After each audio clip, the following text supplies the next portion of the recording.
All right, we're going to start the meeting with the Pledge of Allegiance. Pledge allegiance to the flag of the United States of America, to the republic for which it stands, one nation, under God, indivisible, with liberty and justice for all. All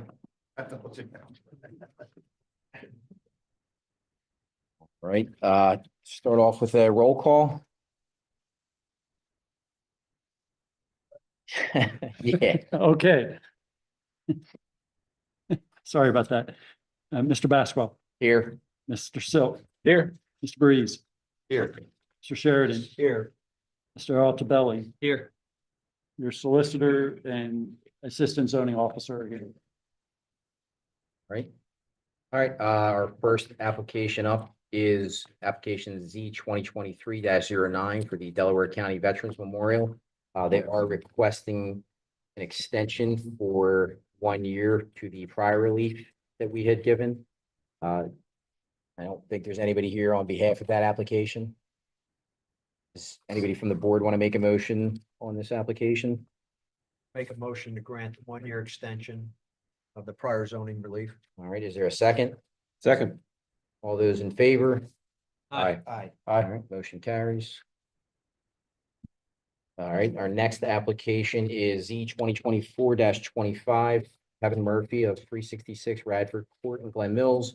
This is pertaining to subject property at 307 First Avenue. I guess we don't really, since the testimony, everything's been closed out, that we can just make our decision on this application. So we are going to make a motion on this application with approval for application Z 2024-25, but there are some contingencies which will be read by our solicitor. I'll turn it over. Yep. Thank you. The conditions on the motion for approval would be a limitation of 9 residents in the house plus 1 house manager.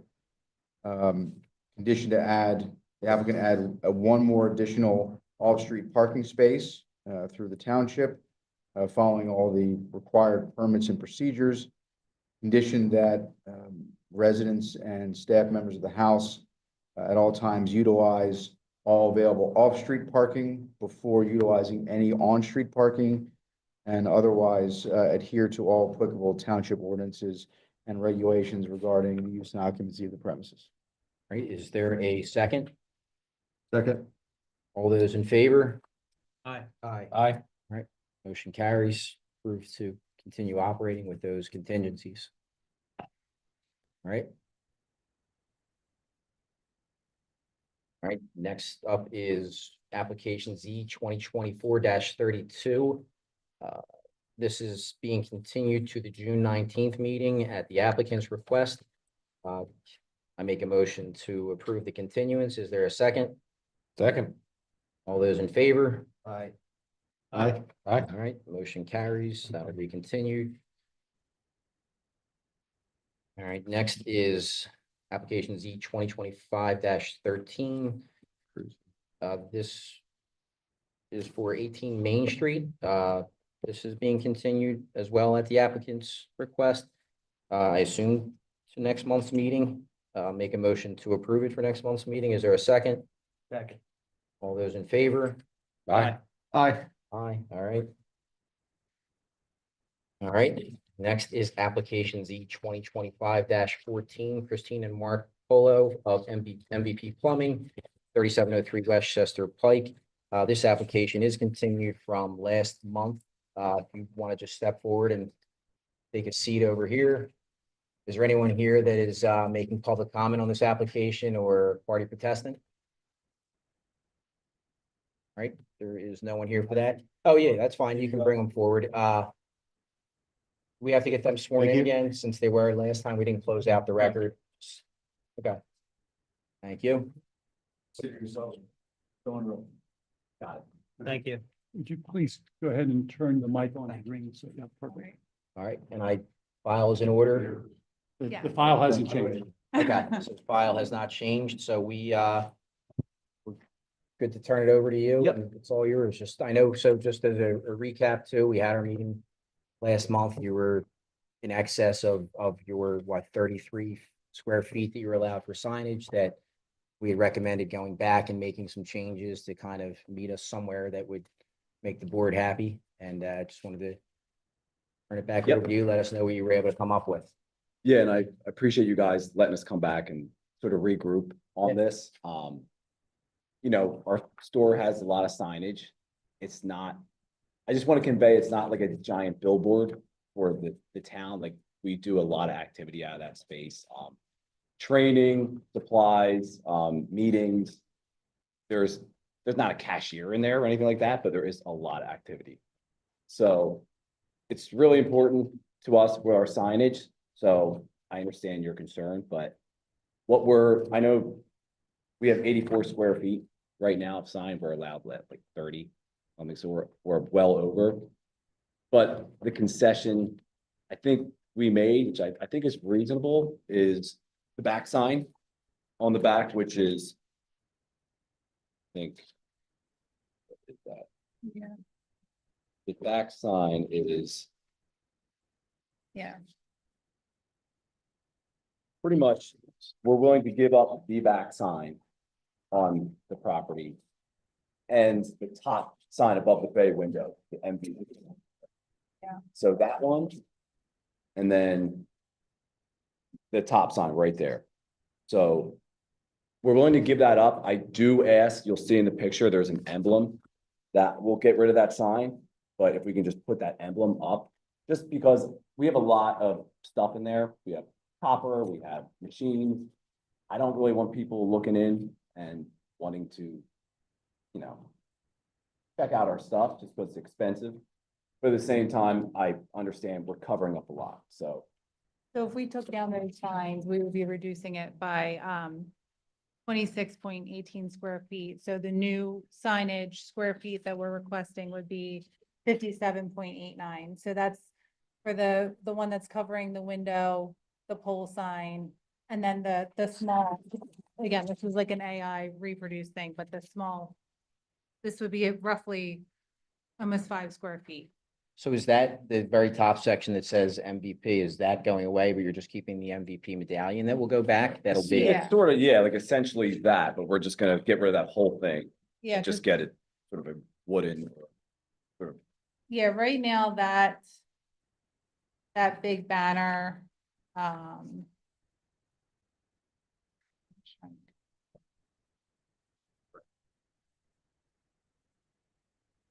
see how much that is right now. That's taking up, Yeah. that's 17.5 square feet, the banner as it is right now. So we would just be taking that down entirely and putting up like a circle medallion. That would be 4.91 square feet. We want to leave the window sign for privacy and security reasons. And then we would take down the back window sign, which is another 13.59 square. So altogether, we would be taking down 26.18 square feet of the Yeah. signage. But just if I can clarify, so the front sign will be 29.37, your medallion 4.91, and then the other signage is the front sign on the pole here, that's Yes. 23.6, and that's where you got your total Yep. on the front, which is your reduction from 84 to by 26.8. Does it list what is the actual? Oh, I see it up top, 57.89. Yeah. Yeah. Got it.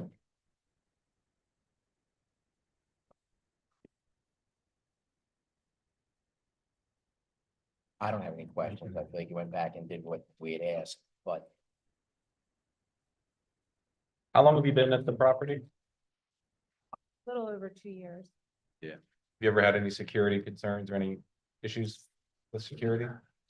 Security, no, but there's a lot of random people like waiting for buses, and I'm not, you know, I'm cool with everybody, but there's The people hanging barber around. moved in the last year, so now there's just like a lot more people that walk by. We have an astrologer that's next door that a lot of times there's activity that we don't really know what's going on, so we just again, it's more of a privacy, like from when we moved in, we've seen people go up to our windows and kind of peer into them from the beginning. So that's why we started that from the beginning. So is the real issue privacy? Well, it's private. Because I would argue if the real issue is privacy, there's ways to reduce the signage and still have privacy at the window. I guess too, it's also aesthetics and like, we Yeah. do run a business. So it's like, we want people to see like, this is where our hub is. So we are in, and it's not just, again, it's not just a billboard. We run everything out of that business. We meet there, we have our meetings there. No, I understand that, but it's a really big sign in the front of, on a main thoroughfare in town, so. Fairly comparable, I feel like, to the rest of the Which patrons. sign are you talking about, Steve? I'm talking about the one that's in the window. I mean, if the purpose is privacy, I think there's other ways around privacy. I think if the purpose is advertising, it does what it's there for. And so that's my question. They're testifying that it's privacy. So I'm asking, is that the real purpose? If the real purpose is privacy, I think that they could find another way to buffer the window so that it's still private for what they're trying to keep inside the store. And that would be one thing to possibly do. But to me, it's more of an issue that it's a sign, and it's still a very large sign, and they're still requesting more than what we allow. So. Right, which, I mean, obviously that's why they're here, and I know Correct. with what they were at before being almost triple, going back and making some concessions, that if Yeah. I look at this and think if it was my story, if I'm gonna cover the window, why not make the most of it? But I think we allow for people to put merchandise in the window to show, but we don't, I mean, this is setting kind of a direction that we're saying that we allow storefront owners, because we've told others they can Yeah, do this. And so this is a big piece. And we've had these issues with other folks. We've had beer distributor who we've been in front of them and said, you can't put those things in there and done Yeah. those things. So that's the reason why I'm asking the question, what they're saying related to privacy. how many square feet are on the pole sign, the one out on the Whole sign street? is 20, yeah. Yeah. Mhm. Yeah, roughly. Yeah. 23.61. And that's just your part of it, or is that taking into That's- account the National Realty part as well? That's the in- whole thing. Yeah, that's the whole thing. So it's one continuing sign, like it's not two separate. So it's like not even like we could take down ours and leave Right. theirs. So do they have to count that as part of theirs, Steve? Even though it's National Realty advertising for the rentals? Well,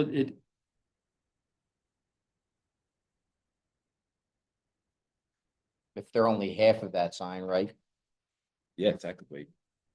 So that would, just doesn't seem, I mean, if you weren't occupying the space, would that National Realty sign saying space available still be there? From what I mean, that was Yeah. kind of like from the time we moved in, like when we got these signs made up, we used their sign person, and that was, I mean, before we came in, there was another plumbing company had the same type of signage. Right. So, and this was our understanding, we can't use the whole sign, it's gonna be split with them. When we got the signage, they did pay for half of the sign. So half the sign's not yours. Correct. Yeah. But it was supposed to all go under, from my understanding, the same permit. Mm. So that's why, we've included it in this, but it's not obviously advertising for MVP. Right. I don't want it to be an eyesore either, really. Why we're trying to dial it up as best we can, but not trying to ruffle feathers, but at the same time. I do get the concern of that we're setting a standard for other stores along West Chester Pike too. That's a fair concern for what people don't want to suddenly see West Chester Pike turn into. But I am curious in terms of what we're talking about coverage wise. Do we need to count the additional 13 square feet that says National Realty? Yeah, I think that's a consideration the board can look at. I mean, it's that portion of the sign, it's not related to their business, not being paid by them. It's not advertising any of their services on site. They can't control it. So I wouldn't say it's unfair to sort of take that portion of the square footage out of the calculation. What are we We're- talking we're then? so 13? amenable. So I did the math rough. You're at 57.89 now. If you say that sign is half of your, almost 24, that puts you at just about 46 square feet of signage. Okay. So, And just for clarification, you can make this packet part of the record that you Yeah. provided to us? Yep. Yeah. Okay.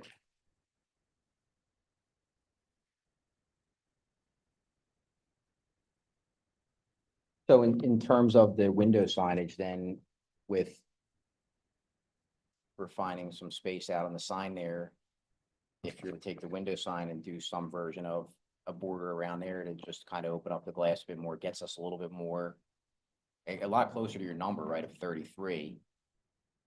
Just saying, if you looked at that and said if there was a 1 foot open border around the sign that's in the window, are you really losing a lot there, And then kind of get you to where relief wise, you're getting us to where you're asking for not much after that. It still Right. keeps you, say that takes out another, 5 to 10 square feet right there, and you're keeping your sign out on the pole because we're saying, hey, we'll only count half of that since National has theirs up. I know you accounted that as for 26. Mhm. Make a concession around that trim of the window, and then yeah, it's us, I guess, we don't have everybody else on West Chester Pike saying MVP did it. Why can't we? true. So I guess what are you, I They're, don't they're know. saying cut down the sign, so like it's a square. So taking up instead the of full- so instead of a 6.66 by 4.41, if it was a foot shorter on the sides and on the top, you still have window signage, but you'll lose 6. I mean, you would lose around 10 feet, 10 square feet of signage. Like, we could do the math, but it would get you what you want in order to be able to, have the signage, have the medallion, but you'd be real close to that 33. I think we'd have to do the math on it, but I think that gets you real close if you're willing to make that concession. So you're saying instead of having, like, we could have a 5 by, Yeah, like a Yeah. 5.5 by 3.5. Knock a foot Okay. off If each that's- side and the top. That probably puts you right where you need to be. If we can do the math real quick. And that's keeping your medallion up top, but Right. so if we look at this and say, we can give the signage size for what would go into the window then, so if we're gonna make a decision tonight on this, and that's what it comes to, right, that you make the concessions you talked about for the back window, take down the sign over top to go with just the medallion there, and then look at a smaller, which I think would still get you all of your window covering. Yeah, But reduces that amount down to where we're now getting into the 30s anyway, so potentially. it's keeping my general plan, because I didn't want to part with that sign, but Yeah. at the same time, I understand what you're saying, so I'm cool with that. Like, yeah, we can do that, and Like- just the pole sign, I definitely want, just because I We're don't. fine with that, since Yeah. that's only half yours. I'm saying where I am. Yeah, So I just did some rough math, like, and this is, Nick should probably be the one doing Yeah, this, and but just so you guys know, Ed's not good at math. so. yeah, I shouldn't even be here. It's knocks off about 16 square feet if you take a foot off of each side around that, right? And so What that we take, or we do 6 inches on each side? whatever, I'm just saying if you did, so you're at, we said you're roughly 46 if you eliminate the realty part of your front sign, right? That takes you from 57 to 46.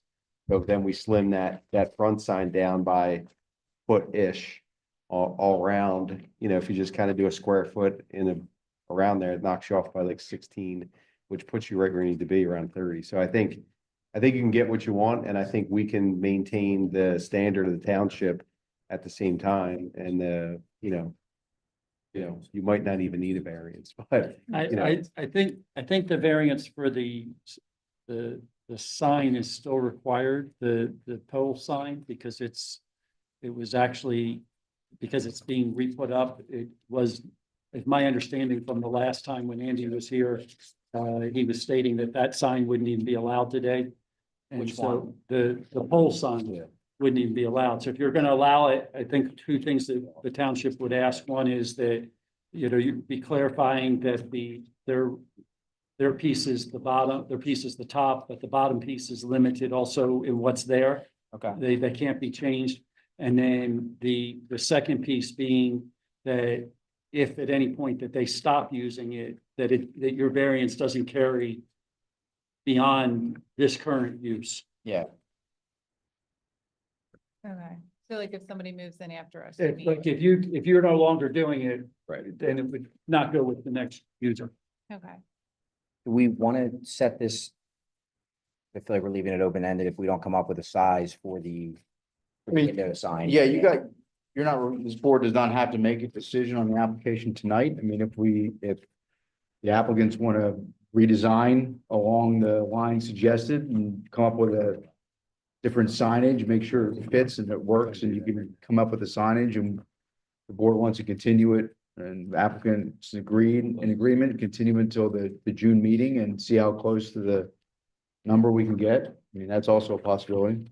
So trying to do quick math on the No, fly. I'm fine with that. I know it would then continue this on, but I guess in the interim, you get to keep your signage up until we sort this out, right? Okay. yeah, I just don't, when is the June meeting? I just Yeah, don't know. because if I we're don't here. know. June 19th. Yeah, we won't be here.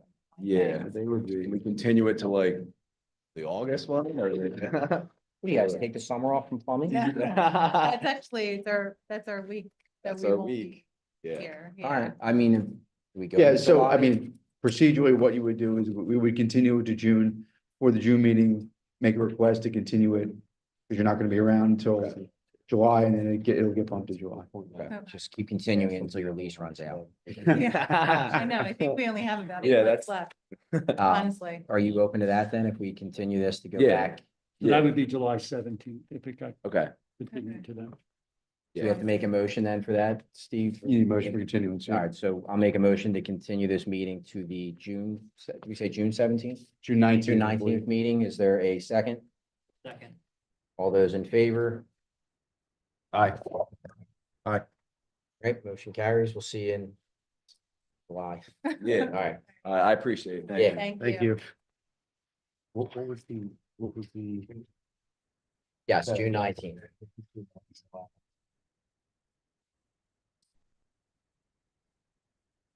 Seventeen. It's something.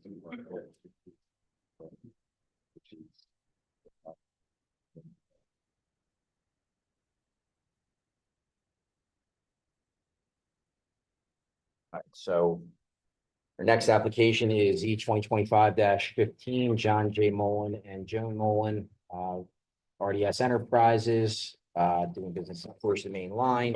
This is 4025 Chester Pike, any the subject property at 7 Campus Boulevard. Applicant is seeking variance relief from section 172-88B2 to allow temporary parking on the subject property. The applicant also requests relief from any other section of zoning ordinance. Realize that the zoning hearing process, subject premises located in the SU-1 zoning district. It's gonna be a long one. No, hopefully not. If I may, I'd like to give the words. You know, I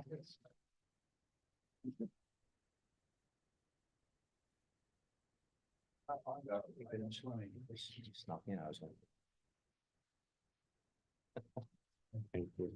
We can. Is, Steve, is their file in order? Yeah, so can you pull up the piece for this one, please?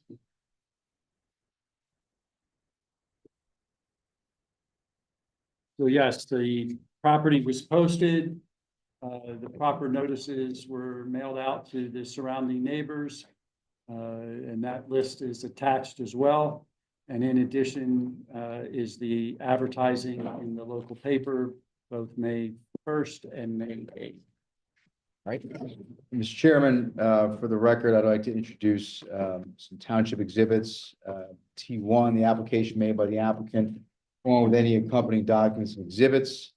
Township Exhibit 2, list of all the residents within 200 feet of the subject property who received notices. Township 3 approves publication for this meeting, and they were published in the Delaware County Daily Times in 2 consecutive weeks. And Township Exhibit 4, the picture of the physical posting of the property of tonight's meeting. And do we have anyone here as a party protestant or public comment on this application? All right, Mr. Mancini, it's all yours. Thank you. try to keep it short tonight. I am here this evening representing both Mr. and Mrs. Mullen, the owners of the property, and Porsche, the parties needing the 150 parking spaces because of the intricate development that's starting to gear up right now. Basically, I have two witnesses this evening, and I'll try to keep them short. Paul McGrady, the general manager at Porsche, and David M. Graff, the facilities manager for Mr. and Mrs. Mullins at the property of 7 Campus Boulevard. I have provided the board with exhibits A1 through A6. The A1 is a copy of the application for temporary parking. A2 is a plan, is a sketch plan showing the affiliated parcels comprising that Porsche dealership complex. There's four separate parcels. Currently, there are 3 dealerships in there. One is the Porsche on about 4 acres. Another one is the Lotus, where the parking garage is going to be. So the Lotus is going to be removed. Building 8,700 square feet is going to be demolished. And then the corner property at Boot Road, which is currently occupied by an old pizza building and florist and apartment. It's their dilapidated building. They're coming down. They would be demolished in pretty short order. And the classic car facility that the board was addressed at the last hearing, I believe, will then proceed and develop. The problem we have here, well, not a problem, but we have 2 perspectives. One, Porsche needs the requested 150 parking spaces because of the continuing development and disruption of the site of the dealership complex there. The garage has been approved for land development. The plans have been finalized and are, I believe they've been signed or are ready for signature. The land development agreements, the security agreement, and the letter of credit to secure required improvements have been submitted. And also the stormwater management agreement and the cross easement agreement for the rear drive that connects the parcels have been submitted. And I'm just waiting for the township to okay those documents. And then we're just going to record and proceed with the building permit application, demolition, and moving with the garage. Now, currently with that, we're moving on the classic car facility, which is a smaller lot, but it's got a much more intricate building. And again, it has demolition involved and removing the existing buildings. We estimate that the parking garage will be completed in about spring of 2026. And in between, and during that interim, there's going to be demolition and whatnot, and construction of the garage. With the Carfax facility or the classic car facilities, we anticipate that it's going to start. The land development application will be in by July or August of this year. Construction will it'll probably take about 3 months, 4 months to go through the land development process if we hustle. And we anticipate that construction will start with the classic car facility probably in December of 2026. So there's going to be a gap between hopefully the completed garage in spring of 2026 and the completion of the Carfax facility. But as I said, there's a lot of moving parts. There's going to be a great deal of disruption of parking on the site.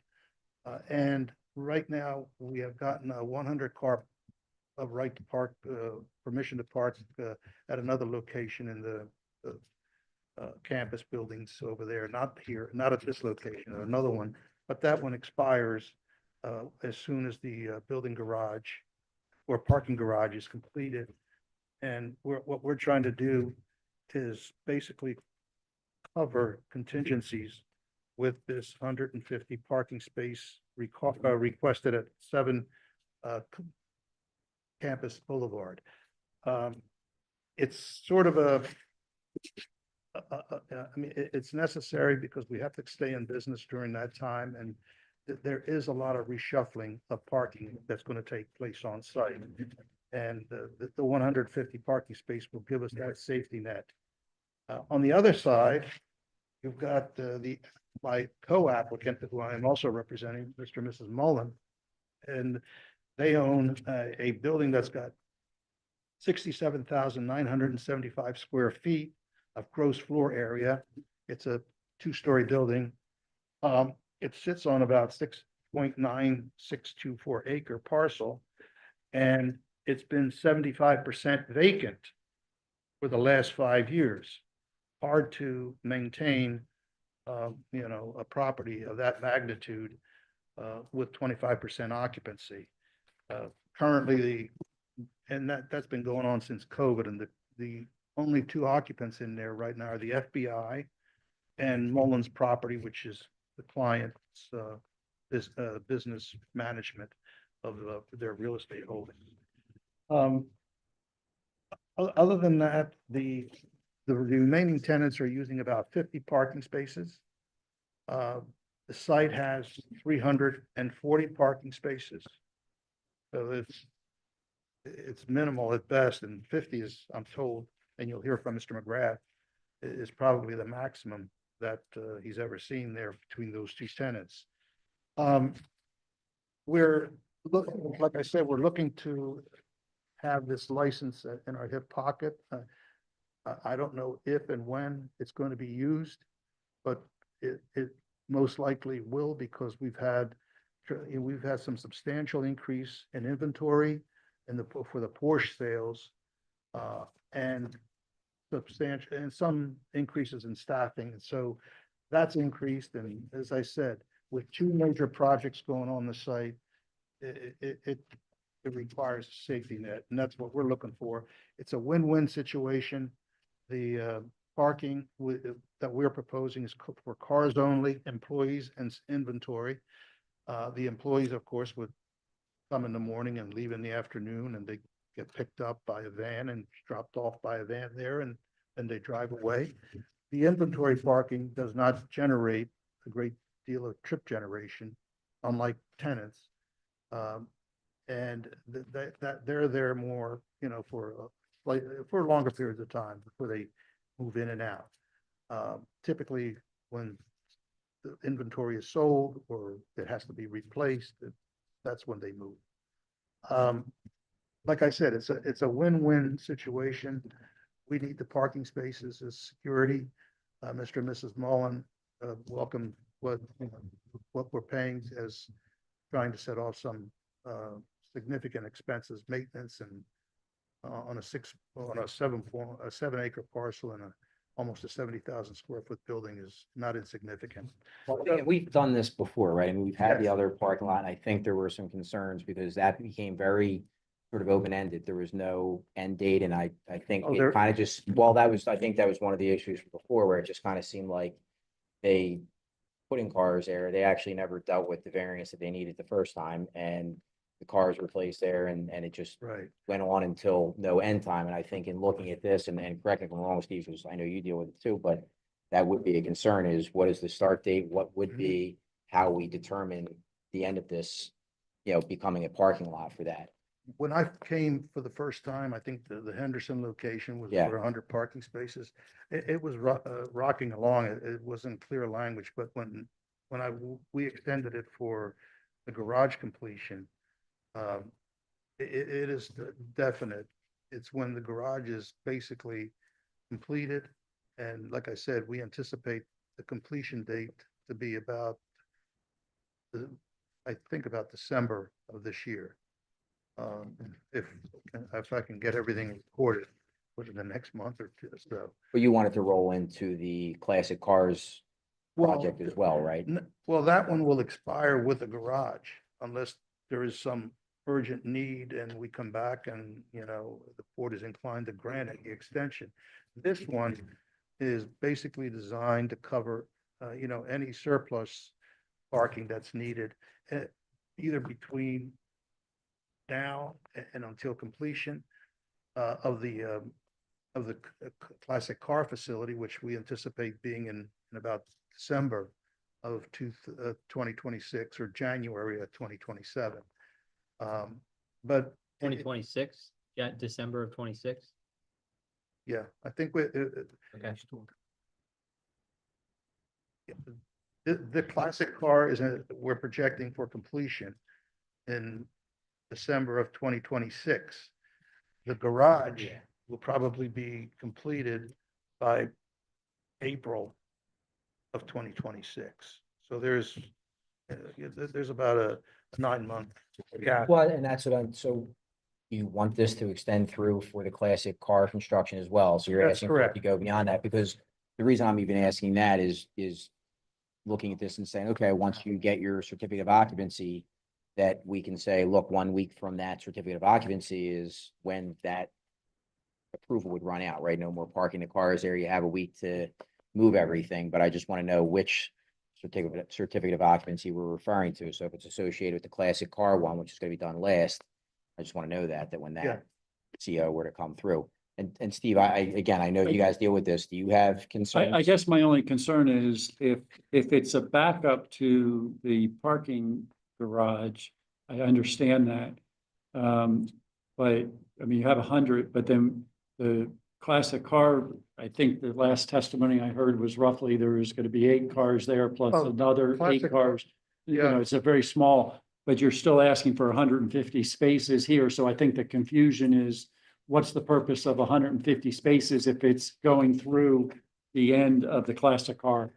Okay, the explanation on that one is simply that, as I said, we have had an increase in staffing and an increase in But inventory. that doesn't change. I mean, that your increase in staffing and your increase in inventory, that's going to be a management piece even after the garage is done. True. So my question goes back again, how is 150 cars tied to that one lot that you're saying is only going to park 16? Like I said, there is going to be impacts on the entire strip of, Mhm. the entire parcels in the dealership complex. And we've gone through the impacts of these the parking impact with, the original Porsche dealership. And it's just hard to gauge and hard to evaluate. For example, we're going to have to, when we demolish the Lotus building, that's going to have a domino effect because, that building is for Lotus sales, which is not a problem because they're getting moved out. But it also has a detailing facility, which now will have to be moved into the Porsche basement building that currently has 60 indoor car parking. Sure, yeah. Yeah, it goes into the Porsche building, so that's one aspect of it. And we also have to try to juggle all of the inventory that is going to be moved around as the development of both of these sites progress. And equipment and other materials oftentimes they don't get limited to just one parcel. They get spread around. And basically there is impact. And we're just saying, look, we would like to have this additional 150, as a backup. And then when the garage is finished up, just as a continuation until the classic car facility is completed, because there's still going to be a lot of residual, work and equipment all over the doggone place. And as far as the request goes, it doesn't, like I said, it doesn't create any problems for the campus boulevard. And it certainly gives us some ease of mind, know that if we go over, we've got some, safety net under us. I think it's safe to say you're probably not gonna have hundred and 50 cars there once your actual parking garage is done, but you're I asking don't for some think so. headroom. No, yeah. It- I also don't see us stopping by to count cars either, but, you know. I don't, once the parking garage is up, the parking garage will accommodate 132 parking spaces. So that gives us leverage to move around. A lot of, it's mostly Porsche cars because their inventory and sales are the largest. I mean, Yeah, probably into 1,000 cars a year right now. It used to be 800. The Ferraris are 50 to 60 cars a year. Classic cars, if they sell 8 a year, they'll be happy. But a Porsche does present a concern with the potential interference with parking spaces throughout the site. Well, it sounds like there's some certainty with regard to. What if we tied the variance until the certificate of occupancy was issued for that garage? And if you decide you still need more, instead of us giving something on a maybe something happens by January 2027, we at least know we have some closure. You're not able to tell us at this time, understandably, what the time frame is on the other property, and how the completion of the garage is going to impact your need, if any, for any additional off-site parking like you'll experience by that construction stage. Do you anticipate the 150 is your? Excuse me? Do you anticipate that the 150 additional parking spaces is the maximum that you will need? I believe that was the whole idea of coming up with a number. It's a number that Mr. and Mrs. Mullen Mhm. can work with easily, and it provides sufficient income. And it's a number that, it probably provides a little bit of excess, and even in the worst case scenario. But like I said, we don't know what's going to happen once the parking garage is up. We do know that we're going to be moving many of the Porsche cars into that garage. Got it. Second question, and maybe last for me. The lease agreement is a month to month. And I imagine I don't want to speculate, but I will for a second. That's done because there is problems that come up with construction, normal delays, permitting, things like that. But outside of it not being in agreement, is the intent between the lessor and the lessee that when the project is done, the agreement would be terminated? That's the intent at this time. And by the way, the license agreement has a 30-day notice of absolute right of termination. For example, if Mr. and Mrs. Mullen now get a major tenant, and they could terminate. Mhm. Likewise, if we find that we can, we can address the parking in some fashion, which I don't think we can at this point in time, but either party could terminate with 30 days notice. I think for my take for the board too, because again, for where this has gone in the past with previous ones, that I think we should be looking at this for just the construction of the parking garage right now. And I think we should revisit it after that. I think if we look at this and say, let's get to an approval where we say you can have this for the parking garage once you get your certificate of occupancy, 1 week to move the cars. And then if we're going to reevaluate this, because it really does leave it very open-ended with approving it for both, that I think we should look at this for one thing right now and come back to us, because I mean, you're asking for a pretty long period here as well. My take, and the board's obviously welcome to their thoughts on this as well, is that we look at this just for the parking garage, that if you get to your certificate of occupancy, you have 1 week to then move the cars out of there and you can revisit us again to have this discussion. I think that's fair in terms I mean, of, if that is the way the board goes. just so it doesn't become what it's been before. Yeah. I mean, But again, Question. The only question I would give you is, would you consider a termination point, which they, even if the parking garage is not complete, they need to come back to you just so that it's not we're not sitting here 3 years from now. I don't think that's going to be the case, but I know they want to get started and get moving. I've got plans sitting up there, but I mean, we've been a lot longer getting here than what we thought on the Yeah. first 100. So what is, you're saying April of 26 that you think this is going to be done, right? It'll be done. I think that there's. So- I would say if July seems I was reasonable, gonna say, because we know how that's gonna go for construction, so let's call it July of 26, that you would have to come back to us. But if you're finished sooner and you do get that certificate of occupancy, then you have Right. 1 week to then Right. move the I, cars. I would suggest July of 26 or one we get for the CO, whichever Yeah. comes first. Whatever comes first. Okay. Certificate of occupancy on garage. Mike, do you want to make a? Like I said, so long as, well, yeah, we can come back at that point in time and see what the status is. Probably a whole different board, so. Don't do that. Mr. Mancini, is that arrangement acceptable to the applicants? Excuse me? Is that arrangement acceptable to the applicants at this point in time? Yeah. Thanks. Wanna Make a Um, motion, Mike? With your. All right, yeah. so as I understand it, the variance would be granted till July 2026, and at that point in time, if there is a need based Or- on for an Or if the extension. construction is done first, then you get your Yeah. certificate of occupancy, whichever comes first, but I'll let Mike. say it I here, would which just is- maybe suggest a date specific in July as opposed to just July July. 31st. Gonna say July 1st. July 1st works. You want it July 31st. Just give me in the middle and go. It's points for effort. All right, July 1st. Thanks, Ray.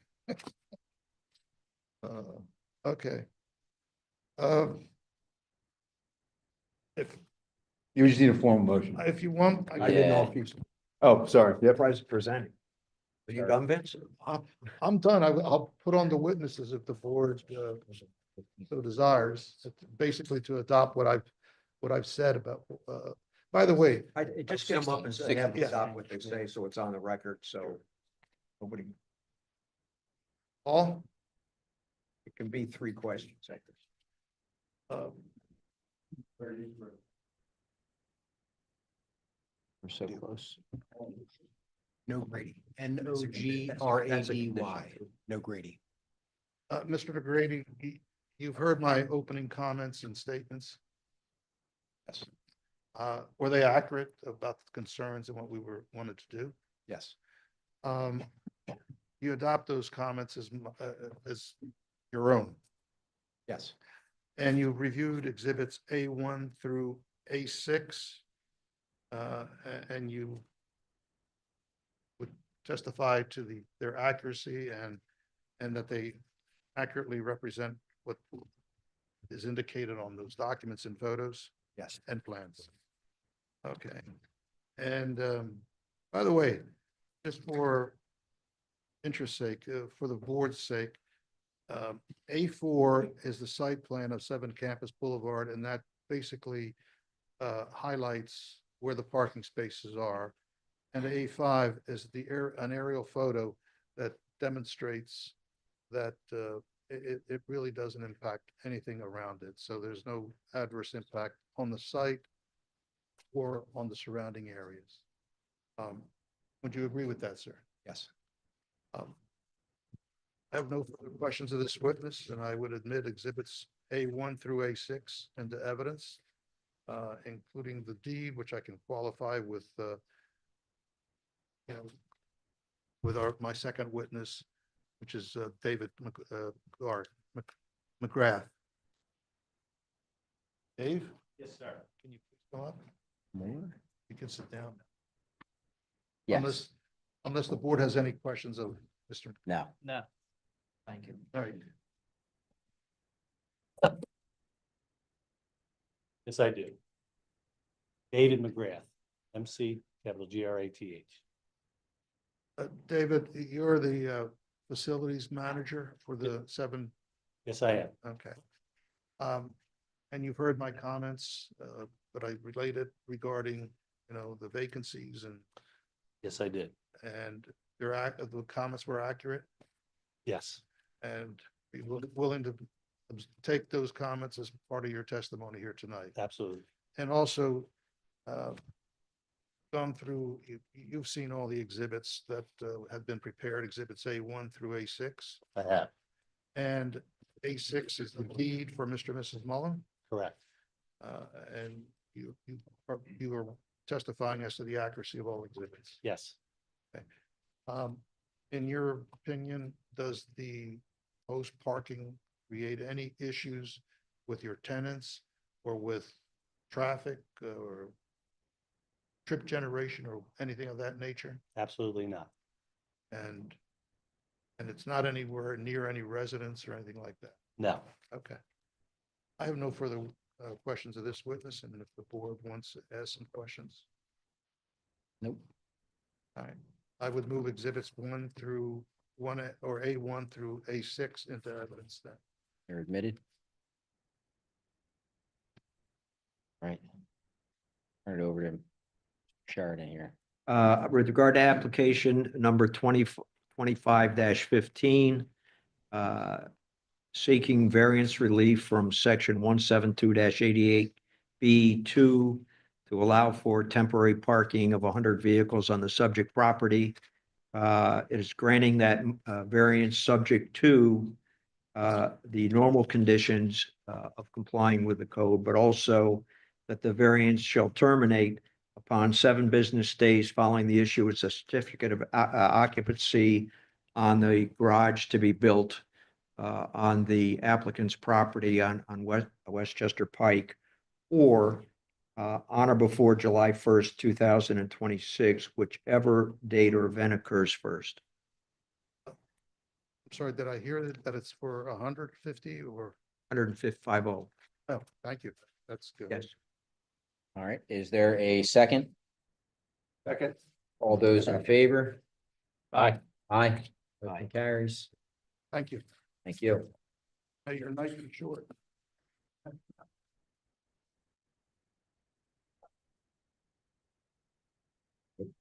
Next up is application Z 2025-16, Maurice and Tranea Brown. Pertaining to the subject property at 3400 West Chester Pike, Newtown Square. The applicant is seeking special exception from section 172-101.1 to allow for a daycare facility at the property. The applicant also is seeking a special exception from section 172-104E to allow for a security fence on the property. The applicant also requests relief from many other sections of the zoning ordinance that may be realized during the zoning hearing process. Subject premise is located in the AO zoning district. Is the file in order? Yes, the file's in order. The township has posted the property as required.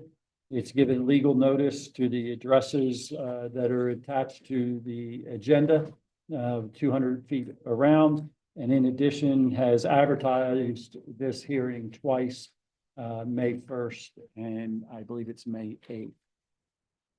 All right. Mr. Chairman, with that, I'd like to admit Township Exhibit 1 into the record, the application made by the applicant along with any accompanying documents and exhibits.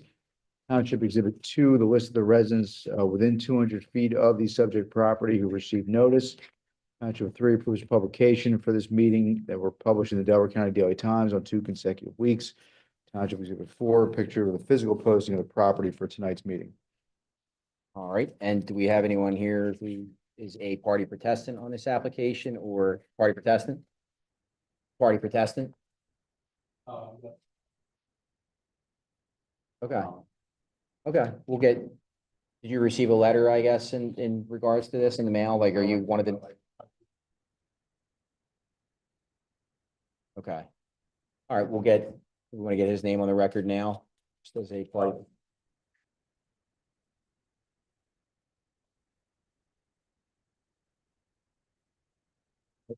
And anyone for public comment? All right, and who do we have here on behalf of this application?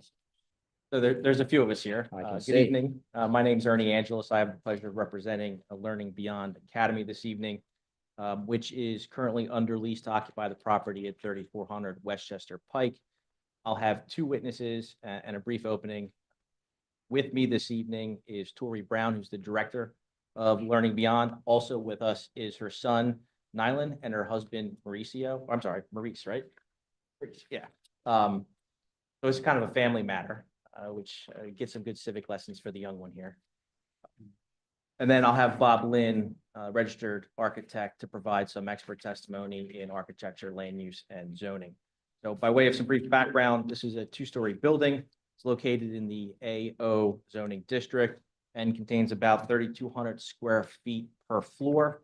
The corner parcel consisting of about 38,503 square feet, or 0.088 acres, and currently is about 85% vacant, with the last lease looking to expire in short order.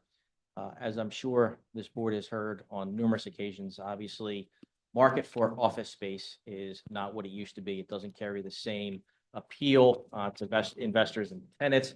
So what we're proposing here is to repurpose this building for a daycare. It would occupy both floors with a total of 7 classrooms and a multi-purpose room. And then based on the square footage as regulated by the Department of Public Welfare, we'd have a maximum capacity of 84 children. Looking at a total staff of 16, which consists of 14 teachers and 2 administrative personnel. There will be no food preparation on site. Everything is going to be just simply warming of prepared food that are delivered to the daycare. As for parking, we currently have 34 spaces, and Mr. Lynn will testify as to the adequacy of those spaces, but we believe 34 spaces is sufficient for this use. And we are here for a special exception under section 172, 101.1 for the permitted use with a special for the daycare itself, and then a special exception under 172, 104E, and that is to erect a safety fence in the front yard setback because this is a corner property. Before I opened, I think, Mr. Lynn, we have exhibits we'd like to bring up. And if I may just run through them real quickly to identify them. Sure. Exhibit A is lease agreement for the subject property. A2 is the CV of Mr. Lynn. A3 are aerial photos. A4 are 7 photos of the exterior of the subject. A5 is 8 photos of the surrounding properties. A6 is the proposed floor plan.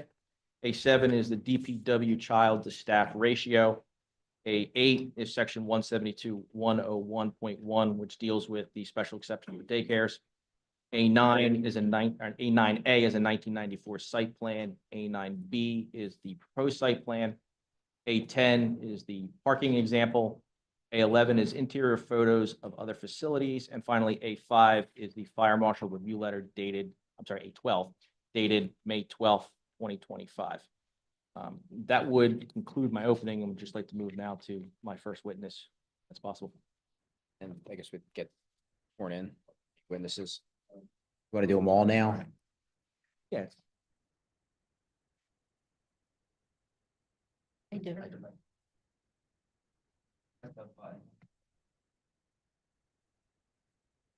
you please state your name and spell your last name for the record? Sure. Tori, last name is Brown, Brown.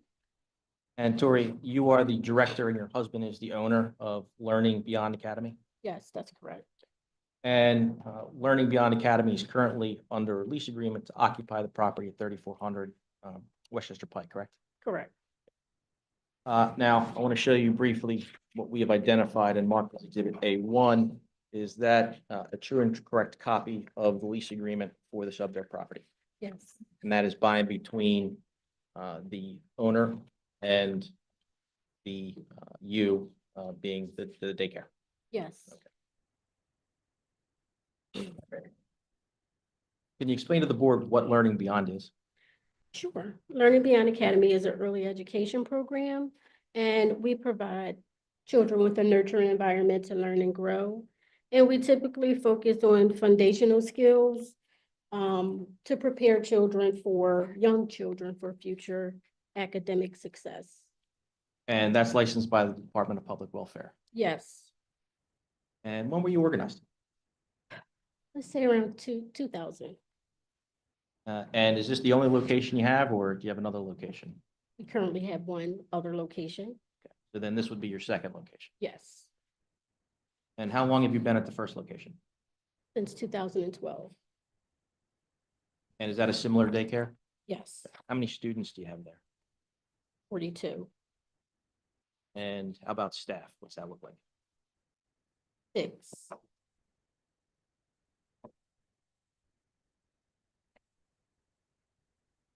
Why don't you give the board a brief description of the operation and how learning beyond operates in a day? How many breaks in a day? No, how it operates throughout the day. Sure. So we open up at 7 a.m. Children are dropped off at the intake location. A staff will take the children and take them to their classroom. And typically, that's pretty much it for us to pick up and drop off. So where the parents come in, drop the kids off, and then are out. So they're not in the building for any significant length of time. Correct. They're in and out. And what motivated you to pursue the subject property? Just a deep passion for early childhood education. And is the purpose of leasing this to expand your business? Yes, And similarly to your first location, you'd be required to be licensed by the state as well, correct? correct. And I testified, or at least spoke in my opening, about the maximum square footage for the child ratio. What do you anticipate in terms of students at the location? The current location, Yes, no, I'm sorry, 3,400. 3,400, let's say about 84, based on the square footage, And how many staff? 14. And there'd be 2 administration? Yes, administrators, okay. And I'd indicated that there would be no food prepared on site, is that correct? correct. And explain to the board how it is, what you prepare, what kind of food is prepared. Sure, absolutely. So we participate with CBS food program, CBS, C as in Charlie, B as in boy, S as in Sam. You're welcome. CBS food program. It's a state-sponsored food program, and they prepare the food for us as well as the meals. They will drop off breakfast, lunch, and snack every day, Monday through Friday, daily. And you said that you open up at 7 a.m. Yes, and that's when drop-off starts? correct. Do you take any students after 10 o'clock? No. Why not? If they have unless they have a valid doctor's notice, like an explanation, valid explanation, like a doctor's notice. So if, typical, like you remove a student from school, we have to have some excuse, valid excuse in order to come. Absolutely. Okay. Yes, Now, what about the pickup window? What is the pickup window? between 4 and 6 p.m. And are there any buses or vans that are to be on site? No, Now, your first location, how big approximately is that one? approximately 10,000 square feet, And how many parking spaces do you have at that location? between 7 to 9. And given the fact that that's significantly less than what we have here at 3,400 West Chester Pike, have you ever run into any issues with drop off or pickup or any traffic problems? No, not at all. And are there any buses or vans that are used at that location? No, I explained a little bit about the delivery of food. Is there a separate entrance? yes, we have a designated door for deliveries, which are delivered in a cargo van. So it's not a semi that comes, these are smaller cargo vans that deliver the food. Correct. And when do deliveries occur? Monday through Friday, The time? between 7 a.m., 7 a.m. and 8 a.m. Sorry about that. And additionally, we're proposing a playground on the property, correct? Yes, How often are the kids outside? I would say twice, once in the AM, once in the PM. Okay. Are they separated by age group? Yes. So toddlers, then preschool, the toddler group, and then the preschool group will go out. Okay. So would it be safe to say then each age group goes out twice for a total of 2 times in the morning per age group and then 2 times in the 2 afternoon? times per age group, correct. Are there anticipated to be any external speakers on the playground area? No, And will the playground be lit at night? no, That's all questions I have. Is there anything else that you would like to add that you feel is important for the board to know? No, not at the moment. That's all I have of Ms. Brown. Question. Word for anyone? Yeah. 84 kids, you said maximum for drop off and 14 staff members. Looking at like the parking lot, can you explain how cars will flow in and out of the parking lot for drop off? I would believe that Mr. Lynn might be the better. Oh, okay, perfect. And I'll hold the question. And no, I don't know. You mentioned that the cargo vans for the food in the morning arrive between 7 and 8. Yes, That's the same time that the drop-offs are happening that is correct, at a separate door. at a separate door at the building. Yes. Okay. What time would the breakfast normally be served then? Breakfast is typically served between 7:30 Okay. and the cutoff time for breakfast is at 9 a.m. What are the anticipated age groups of the children? Let's say around infants, Okay. which are anywhere, from 0 months to 12 months are considered infants. And then you have toddlers, which are 2 years of age to 3.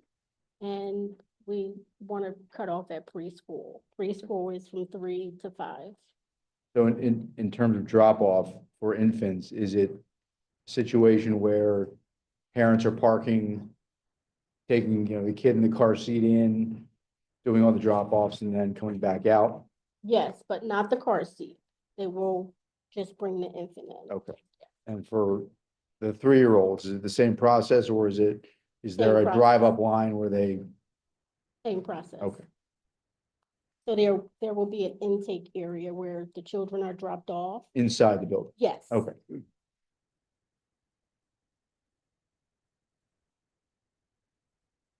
Go ahead. Okay, at this point, I'd like to call Mr. Lynn. We can stay there if he wants. There's a mic in front of him. I'd like to see. Feel comfortable, yeah. My mic's on, I'm good. Can you hear me? Yep. Yeah. Mr. Lynn, we had handed out a packet that I identified earlier. Exhibit A2, is that a copy of your CV? My CV is in there, that's correct. Would you briefly describe for the board your credentials? I'm basically the principal of Lynn Architects. We're a firm of architects, civil engineers, and code officials. I founded that firm 43 years ago. Makes me sound really old. I'm 30 years on the Planning Commission in another Providence Township, Delaware County. I just started my 30th year down there. I'm a registered architect in Pennsylvania in 24 states. I'm the zoning officer in Upper Providence Township, Delaware County. I'm the alternate zoning officer in Chester Township, Delaware County. And have you previously been accepted in multiple municipalities as an expert? I have, including in front of this board. And your expertise is in architecture, land use, and zoning? Yes, sir. Let's, He's admitted as. okay, Thank you. Appreciate that. thank you. Mr. Lynn, has your firm been retained by Tory Brown and the owner of Learning Beyond Academy? Correct. Okay, and that's to provide zoning services for the property at 3400 West Chester Pike? Correct. And describe for the board what the property is at 3400? Certainly. And we had an actual aerial colored photo. I could actually bring a board up if it's okay. It's not. But this old school way. PORR.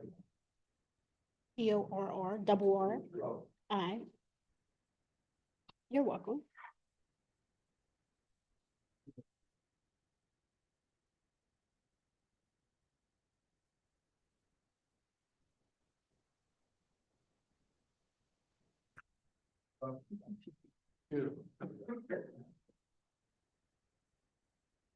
So what's on the screen and on the board is applicant's 3. It's an aerial photograph.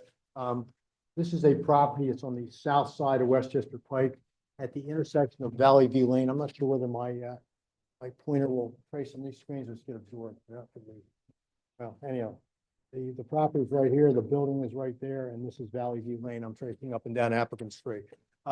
It's a corner property. The only access, however, is from West Chester Pike. There is no access from Valley View.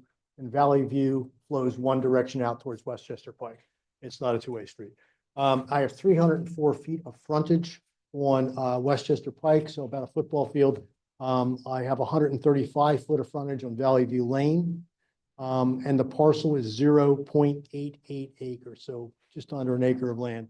And the zoning district is AO, apartment office in the township zoning ordinance.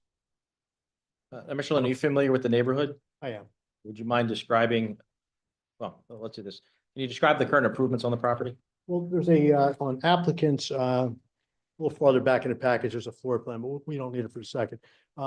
There's a two-story building on the easterly end of the property. The property is interesting because there's 3 6-story apartment buildings, literally with the same address. Everything's 3,400, which I haven't figured out yet. And they're accessed a little farther east on West Chester Pike. And then the very last property, the terminus, which is on a separate piece of land, is my office building, which currently is, as Mr. Angelo said, it's about 85% vacant right now. It's 2 stories. It has 3,265 square feet per floor. It's not large. And it was built in 1994. There are, as indicated earlier, 34 striped parking spaces out front, including 1 accessible space. And turn your attention to A4. Are those exterior photos of the building? They are indeed. Applicants for the very first picture, I have my back standing towards the driveway mouth, if you will, of the office building, looking all the way up through the parking field towards the office building. Applicants for B is standing with my back to the front door of the building and looking down towards the apartment building I described previously. 4C is just a shot closer up of the very front of the building where it enters. 4D is standing on Valley View and looking at the easterly side of the building. And you can see there's some topography there where the hill undulates. Valley View's down a little bit. And 4E really shows the picture of how far down Valley View drops towards West Chester Pike. You can see there's about a 6-foot berm by the time you get down to the corner on picture 4E. Finally, 4F, I'm standing on the opposite side of West Chester Pike, looking across the medial strip towards the building tucked up in the trees on the site. And there's one more, I apologize. The last picture is important because it shows the pedestrian walkway, if you will, walking around the south side of the building. So this is away from West Chester Pike. And you can see the embankment that rises to the right with the trees. And then in the corner of the picture, you'll see a fence at the very top of the photograph. Now, would you kindly describe the surrounding properties for the board? Certainly. To the very rear, there are 4 residences on Mulberry Lane. I can't trace on that picture, but they're basically right here, 101, 103, 105, 107 Mulberry, all with access off of Mulberry. So nothing actually enters off of Valley View. Across West Chester Pike, we have St. Anastasia School, which is right there, a very large complex. There is to the right-hand side, the east, Western Pest Control, and then we have the Donahue Funeral Home. And then across the road as well is Surrey Lane to the west of St. Anastasia School. And I believe both you and I indicated that it's located in the AO district, correct? That is correct. What's its current use? Well, it's been used for offices ever since its inception when it was built. But again, as Mr. Angelos alluded to, and I've done quite a few hearings in the last few years post-COVID about the changing market for offices. In fact, there's a lot of legislative changes in places like Media Borough, Morton Borough, recognizing the vacancies and beginning to repurpose upper floors in the zoning districts for potential apartments or other type of units because they're simply not the office market. Nobody seems to have returned 100% to the office market post-COVID. And there's quite a bit of vacant real estate. This building is slowly suffering that same fate. And it's my understanding there's only several months left on the remaining tenant. So we're going to be 100% vacant fairly shortly. And can you describe the proposed use then? Certainly. You probably have a floor plan. I don't know whether it's available to pull up applicant 6. Is that a possibility? Good, thank you. Well done. 2 floors, nothing complicated. Of course, if you want to see them a little more detail in your book, you can take a peek there as well. You can see there's basically 4 large rooms on the first floor, on Strolling A1. And we're repurposing this building to have 3 classrooms on one floor and 4 classrooms on another floor. So that obviously the 4 corners, it's a wonderful daycare because half the ones I worked on are church basements with no windows. This is great window space. You can see there's 3 toilet rooms per floor, including some new accessible ones being added, a little food warming area. And there's a stairway to the forward point and there's a stairway to the rearward point of the building. So it's a nice layout. The second page in the applicant's exhibit simply shows the 4 classrooms on the upper floor. If you take a look at the regulations, which this falls under, the reason the 84 children is important, and I'm going to explain why the classrooms in a minute. Department of Public Welfare under Title 55 regulates daycares, Chapter 3270. And I actually included a little chart under A7 in your book. And you can quickly see that based on age groups that Tori described a minute ago, we have different requirements for the number of staff for children. Makes logical sense. The infants require more staff than do the older children. So there's also a maximum number of maximum group size. So for example, if you look in that exhibit, young toddlers, where I can have a staff of 1 for 5 children, I can have up to 2 staff or 10 children, and then all of a sudden I need two staff members to support it. And the reason it's important is you need 40 square feet per child, regardless of age group. So if you start doing the higher math, you quickly try to work your classroom sizes that it's logical that you have maximum staff matching children, and you don't end up with one staff supporting 6 children when you could have 8 because it's not financially feasible. So if you look at the numbers, the proposal here, which you heard earlier, was 1 classroom for infants, and there's 8 of them. 1 classroom for young toddlers, there's 10 of them. 3 classrooms for older toddlers, there's 36 of them. And again, that's the ratio in the staff. And 2 classrooms for 30 preschool children. That's ages 3 to 5, basically. That's where the magic 84 number comes. We don't have to meet the number, but we can't exceed the number because the classroom sizes and the staff sizes exactly support this on a 1-to-1 relationship. And you're particularly familiar with daycare design, aren't you? We've done quite a few, but let me back up for apologies for 1 second. We therefore need 13 teachers. So if you look at the numbers of the staff relative to the classrooms, there's 13 teachers. I think we're off by 1 because I'm carrying 13 teachers and 2 support staff. I heard 14, but they work no matter which number we're off. Yeah, I am familiar with daycare. I've done quite a few. In fact, you're familiar with the 2-story Goddard across Mellis Drive. We did that one a number of years ago. It's a very good example of a 2-story daycare, which is more children than this one, but that's a good example. So with all that background information, let's turn to the actual requests. What are we here for tonight? Well, daycare is not listed as a use by right in any zoning district in Newtown Township. However, it is listed as a use by special exception in all non-residential districts. So we are here seeking a special exception to have this daycare in a non-residential district. And that's pretty carefully regulated language.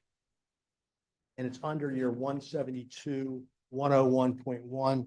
And it's so important that I actually gave you a copy in your booklet under applicants 8, because there's basically letters A through H are tied to that as conditions in order for you to look at a daycare. And I have to match all these conditions A through H. And I'd like to, with your permission, just go through those quickly. And I think some of the questions I heard from the side table relative to drop-off, pickup children are all going to be answered pretty readily at this point. Grab me that thing of water down my little coffee thing. Thanks a lot, Sean. Appreciate it. It's a whole team effort here we have going. Appreciate it. If you start out with letter A, I think I've really covered that. This talks about we are required to demonstrate your compliant. Thank you, sir. Demonstrate compliance under the Pennsylvania DPW regulations. And that's all part of what I just went over with square footage size and student ratios. And of course, regardless of what this board does, we can't get approved to operate without them approving us anyhow. So it's almost an academic question. Letter B talks about a safe environment from life safety codes, fire codes, safety provisions. And of course, Newtown Township and all municipalities are under the IBC codes. But we went a step further and Carl Keene, the fire marshal, was kind enough to review the plans for us quickly. And one of the requirements, if you look at it, says we need a comment letter from the fire marshal.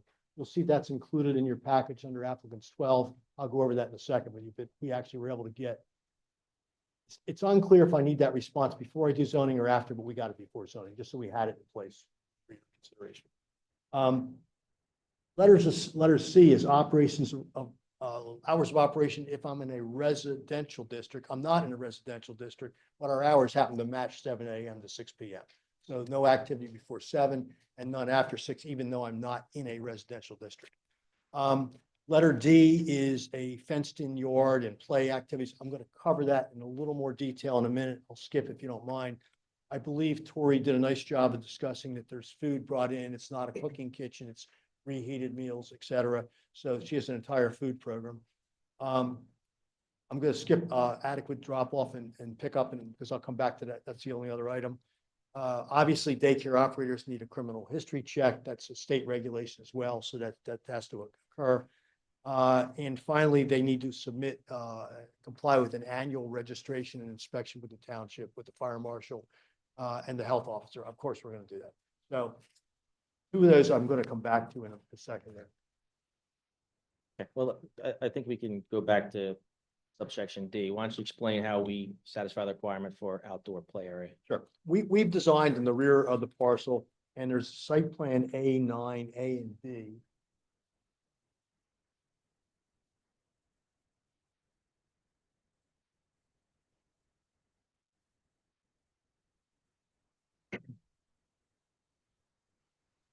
If not, it can work in the book. I'm not sure. I know it's in the book. I'm not sure that it was submitted ahead of time. I think that's fine. Let's just use the book. If I go to applicants 9, the first picture in the book, A9A, is just the original site development plan, which is almost identical to what's here today. It hasn't changed a lot.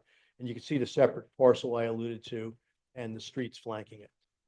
Second picture, however, in applicants 9 shows a 2,400 square foot playground area on the east, which captures all my needs for outdoor play. It's wrapped around the back of the building.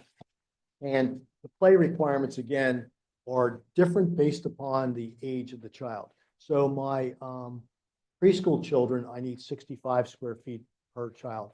My play area for toddlers, either age, is 50 square feet, and infants is kind of ludicrous, but it's 40 square feet per child for infants. So if we look at this, we can accommodate all of our toddlers in one play shift, all of our preschool in another shift, and we can accommodate our group in the middle in the third shift. And the play hours, more specifically, are designated as 10 to 11:15 in the morning, the first group, that's toddlers, and then 11:15 to 11:45 for preschool. And that accommodates all the children within the square footage. Afternoon, there's a 3 to 3:30 and a 3:30 to 4 o'clock shift. And again, the toddlers and the preschool all can participate in the play area at the square footage which we've designed. And then let's double back to subsection F. How do we comply with the parking for the pickup drop off? Certainly. That's probably, to me, one of the most important things in a daycare. The model that we all think of at daycare is, you slow down to 5 miles an hour and unload your child and keep going. That's 20 years ago. That doesn't happen anymore, especially with security. So every parent in every daycare I've worked on has to park their car, get their child out of the car, walk them up to the front door, sign them in, and then walk back and get in their car and go away. All the daycare providers I've worked with have done studies, and it takes somewhere between 3 and 4 minutes in the afternoon to load that child. It takes 4 to 5 minutes. 3 to 4 in the morning to unload, 4 to 5 in the afternoon, because you have to do the car seat buckling. There's an extra minute to get the child in the car seat and buckle them in. They're pretty much universal numbers. They all work to.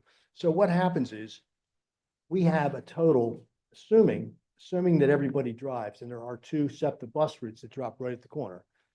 We need a total of 15 parking spaces for my staff. That leaves me a full 19 spaces for pickup and drop off.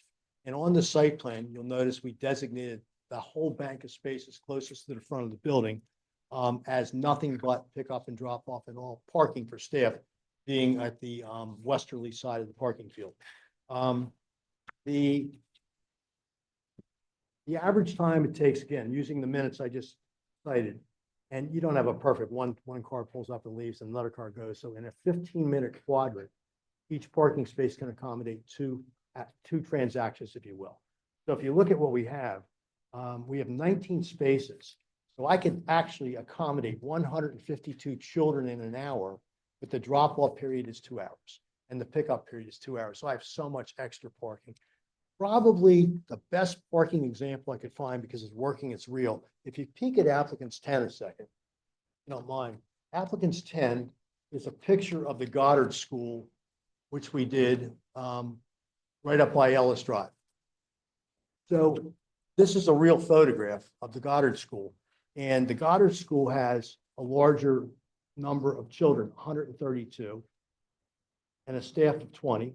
They have the same number of parking spaces we do. They have 33, we have 34.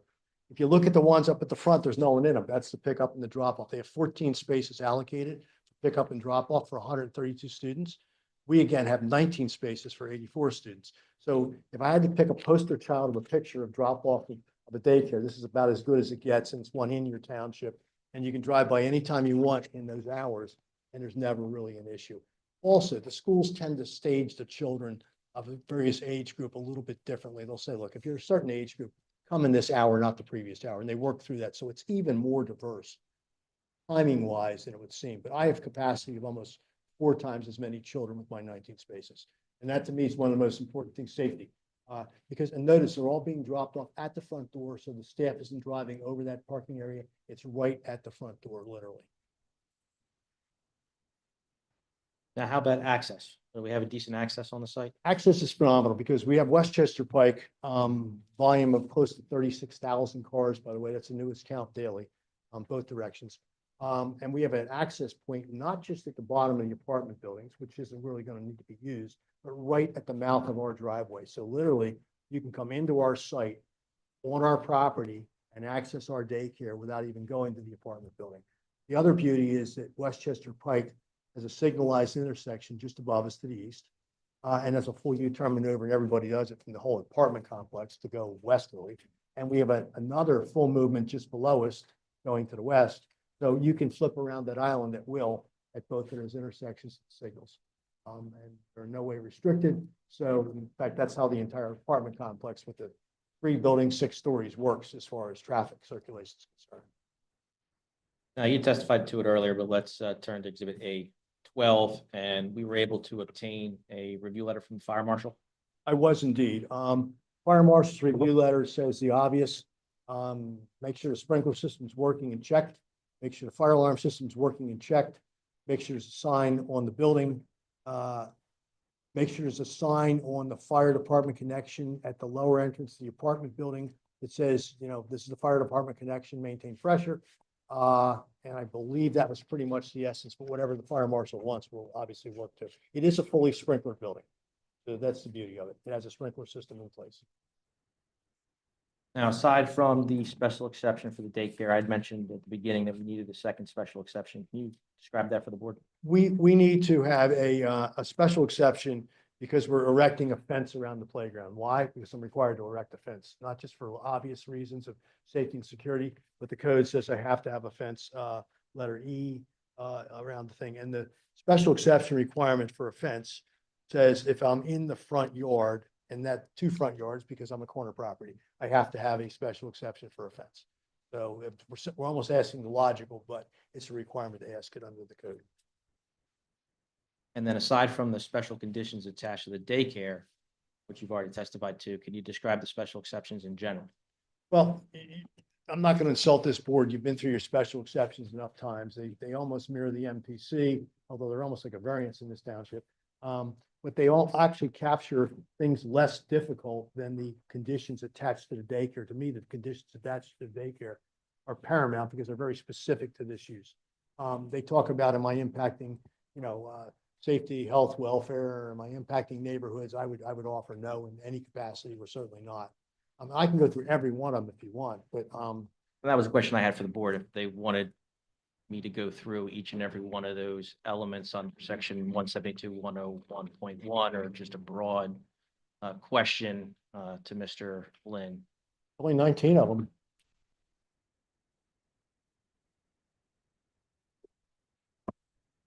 Or if you have specific ones you'd like me to address, I mean, relative, I mean, I think that the specific for the daycare were really important. I think these are a little less of a tier, but I can certainly talk about any one of them.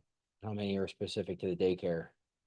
The ones I just went through under that section, I had Yeah, to do all those conditions here, especially safety, parking, all those parameters that play areas, hours of operation, drop off. That's the ones that are specific under your section to a daycare. I'm okay with not going through all 19 then, so unless anybody else wants to hear them. Covered them in your testimony. So now I'll just wrap it up then. So, Mr. Lynn, in your expert opinion, do you believe that the applicant, that the use the applicant proposes satisfies all the requirements on the applicable sections of 172-13 and 172-101.1? I truly believe they do. And I do want to address, I apologize, sir, because you're listed as a party protestant. You actually have the ability to ask questions based on the testimony that the two witnesses gave. Do you have any questions right now based on their testimony? And if you do, we'll get you a microphone, but it's. I have no question. Okay, I just didn't want you to think you were forgot about over there, so. And respectfully, I think he said that he was a public comment, not necessarily protesting. I think that's what he said, but I could be wrong. And by the way, this That is was my not, recollection too. What was it just public comment then? Okay, not and then, I take that back. this, No, you're fine. At the end, we'll get public comment from you. I was thinking you were party protesting, which allowed you to ask questions on their testimony, but you'll be able to make comments at the end. and this is their second daycare. I did the first one in 2012 in Upper Darby on West Chester Pike, ironically. And it's really well run. And I think if you take a peek at the applicants 11, I'm sort of proud of what they did there. They were in a really small place and they moved to the larger facility. But if you look at, that's their facility and it's just really beautiful what they've done there. I don't know, do you have, is that in your books as well? A11? It is. I mean, you can see it's just a first-class modern daycare facility. They have you have a passion for doing this, and you can sense it when you go there. You talk to the parents. So I'm just simply saying, this is not a startup. This is an established daycare that senses a need for some expansion. So I was just happy when they came to me to represent them a second time. Then I only have one last question for you, Mr. Lynn, and that is, are all of your opinions this evening given within a reasonable degree of certainty in the fields of architecture, land use, and zoning? Yes. At this point, that would conclude my presentation and would just respectfully move the exhibits A1 through A12 into the record. They are admitted. I know we'll have some questions from Mr. Lynn.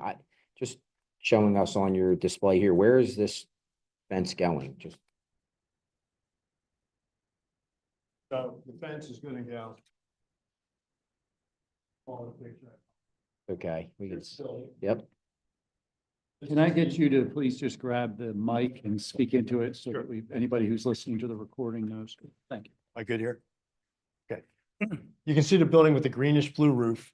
You can see Valley View Lane. It's halfway between the rear facade, the easterly facade of the building and the Valley View Lane. And that's where the photograph showed there's a big berm on Valley View Lane.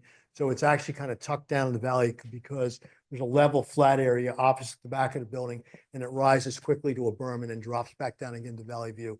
It would be in that area. I actually had to build about a 3-foot retaining wall, maybe 4 in one corner, because I'm going to cut clean and neat into that berm and make sure I have a level playground below it. So we would put the fence up on the top of the berm. I'm thinking in that location, it's 4 feet. I might want a 6 feet at the other corner, but between 4 and 6 feet. And it literally wraps around. You look at applicants, that's it. Look at applicants 9B. That should give you a better idea of fence, I hope. Yes, so applicants 9B, the top of the page is, shows you, the back of the building, shows you the property line on Valley View, and then shows you the fence about halfway between the property line, and the back of the building. and it just wraps around the front corner a little bit and wraps around the back. And the other thing the fire marshal wanted to make sure, if we have to do anyhow, is that there's a gate to get into that fenced area from the outside for access. That's all. Along Valley View there. Yeah. So the fence will go, all right, so About halfway between the building and the property line. And then there's still another 8 feet or so between the property line and the curb line of Valley View. I don't know if you can see that clearly on that sketch or not. I can come up and point it to you. yeah. hold on.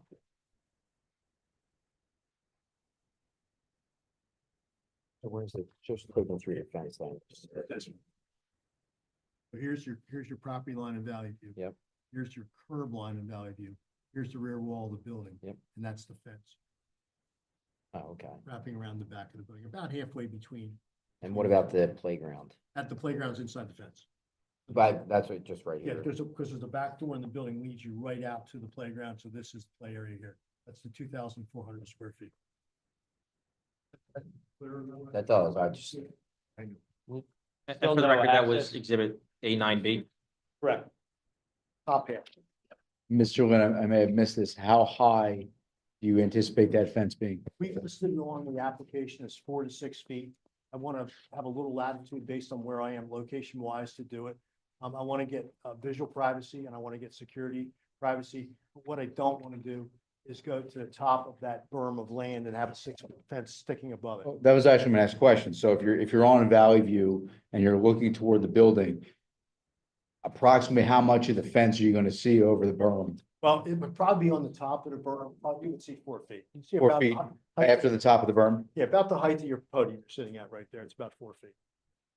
We That don't is need one final. because the children can't climb up the hillside to get to the fence. So, but on the lower. No, that's my kids. Well, but on West Chester Pike, I want to put a 6-foot on that spot because I don't have any topography working with my ability to fence. Are all those trees gonna have to come down around the building? No, we actually can maintain most. I think we're going to lose 3. I actually walked it in detail and there's 3 along Valley View, which if I don't lose them day 1, I'll lose the roots day 2.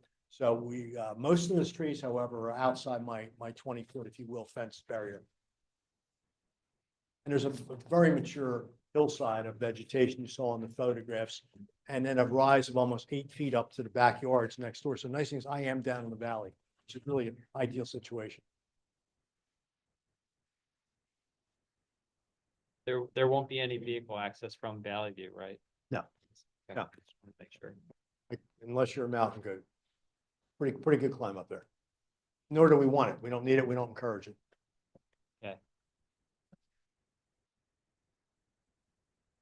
But I guess, the little ones, about public safety, emergency access, building.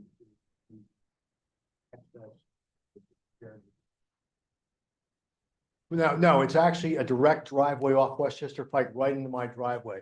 So I don't need to use any part of the apartment complex because right at the bottom, I have my own access point, which is right here, Michael. I mean, I see it, but is it wide enough that one part's used by the apartment?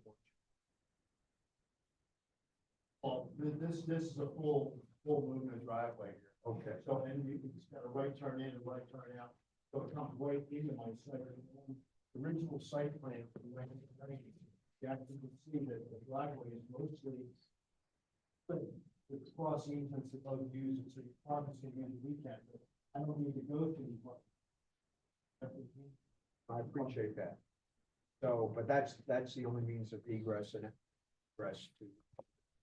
Other than this, of course, is a full driveway behind it. So from this point here, my 34 parking space. Everything else is driveway access. You can approach this building, if you're biking up behind the apartments here, and of course, you can do anything you want relative to firefighting. Not only it is a sprinkler. We got that berm back there. So when the fire chief talks about an emergency act. What is that? Well, when you get closer up to the top of the. You have a microphone. When you get closer to the top of the property, I say the top, the southerly side, it starts to level off. But Sorry. It starts to level off. So we can certainly get an access point in from there, and I'll work with them one-on-one to make sure. Fire marshal, yeah. We'll make sure that there's access. There's also access along both sides of the building. I mean, you can walk right in along both sides of the building. So it's one of the few buildings, because it's a corner, has great access from all directions. I mean, if they're gonna set up a hose line, they're gonna certainly be able to get to it from any direction. Okay. Thank you.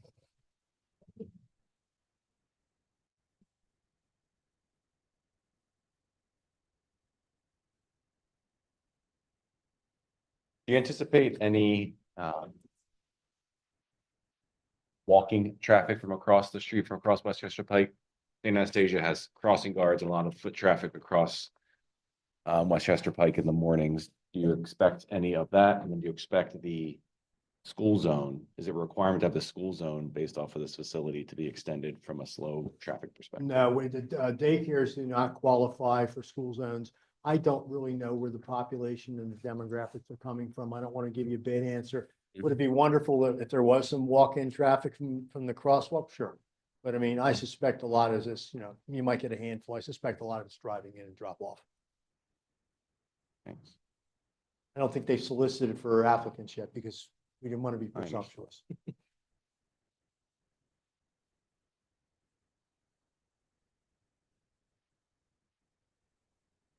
You said that other daycares of similar type stage drop-offs and pickups. Is that the intention of this daycare?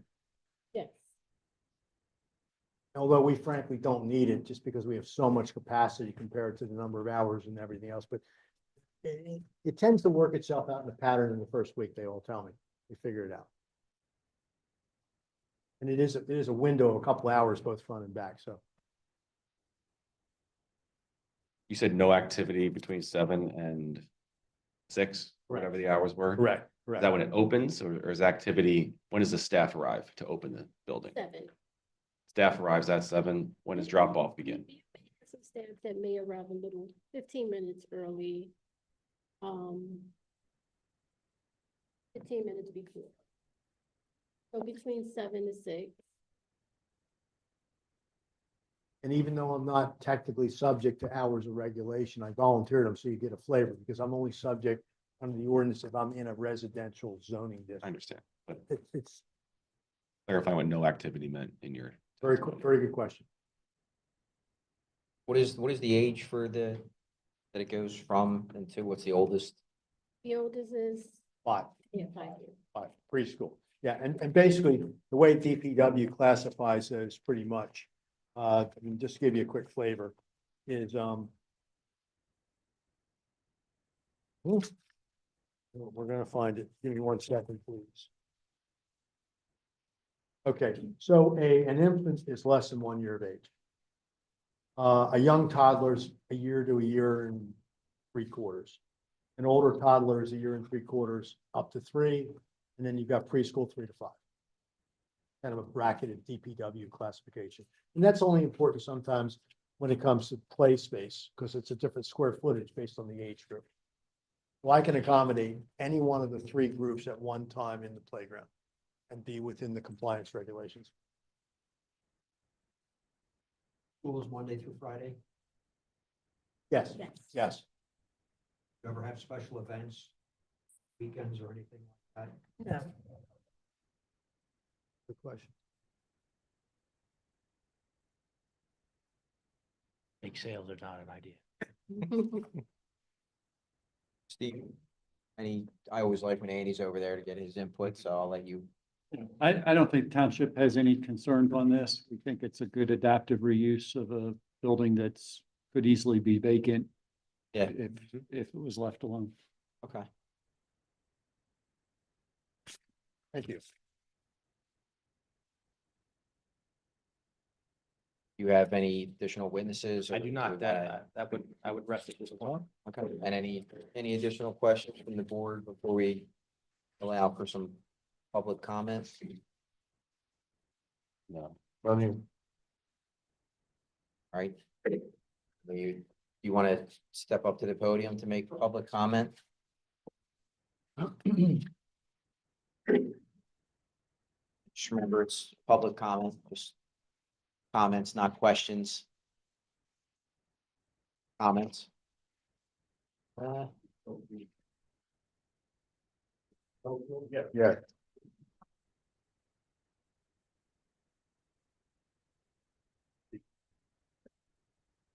Oh, just press the button there. Right there. Okay. Just to give you a little bit of background about me. The first 29 years of my working career, I was a real estate appraiser, and consultant, worked for 4 different firms in Center City, Philadelphia, 2 of which were multidisciplined, 2 of which were related specifically to appraisal and consulting. I was a certified general appraiser and a certified real estate instructor by the state of Pennsylvania. I was also qualified as an expert witness before the Chester County Board of Assessment and Taxes and by the Federal District Court, Bankruptcy Court in Philadelphia. I also will say that I have no relationship whatsoever to the applicant. I live in Building A of the Newtown Towers Apartments as a parent of 2 children who are both dual employed, 2 family incomes. I'm well aware of the need for adequate daycare. I think this application meets that need. I also the church that I belong to in Ardmore has a daycare center as part of it. The church that I grew up in Havertown has a daycare center as part of it. And the church in Wayne, where I volunteer at a food pantry, has a daycare center as part of it. So I'm well aware of daycare operations. And I also recognize the need for security for the children to have a well-fenced play area. So my comment basically is I support the application. I have no comment about the applicant, but I think it meets a community need and will be an asset to the community.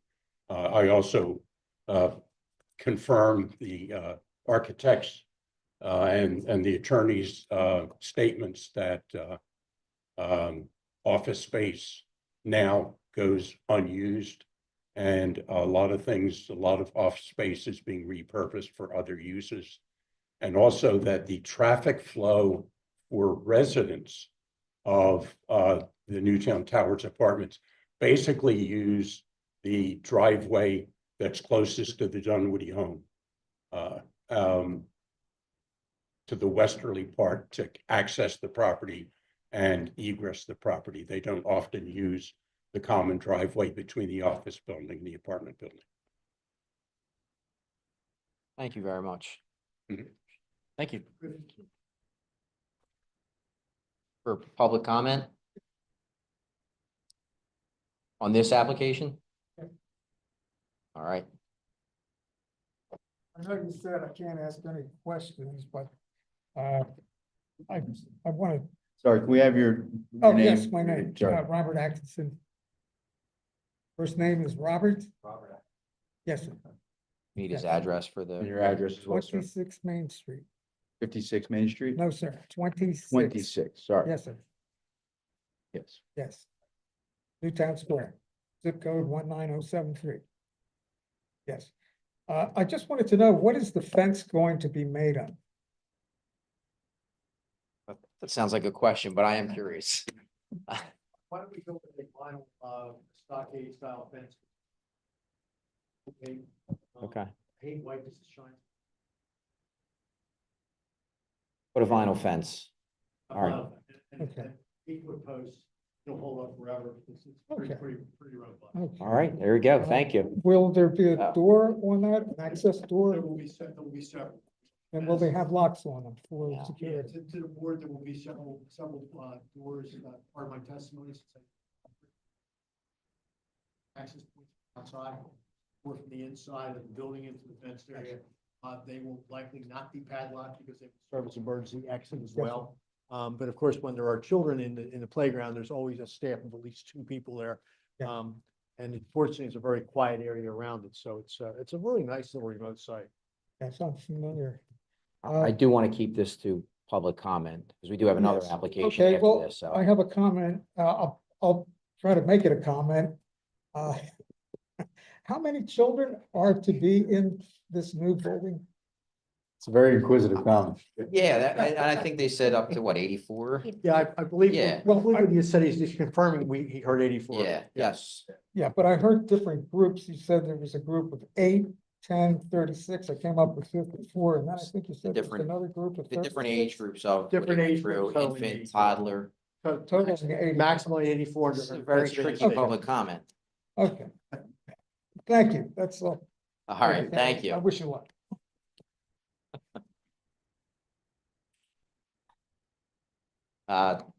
Any additional questions or? anything? No, I just, whatever drop-off study Mr. Lynn was referring to earlier, clearly did not take into account my children. Because there's no way I got my kids in and out in 2 minutes, but that's beside the point. Anybody want to make motion? Sure, I'll make a motion to approve, special exception of section 172-101. Subsection 1 to allow for a daycare facility at this property, as well as approve the special exception from section 172-104E to allow for a security fence on the property. All right, is there a second? Second. All those in favor? Aye. Aye. Aye. Motion carries. Good luck. Thank you. Thank you very much for your time and your consideration. Appreciate it. You got it. No problem.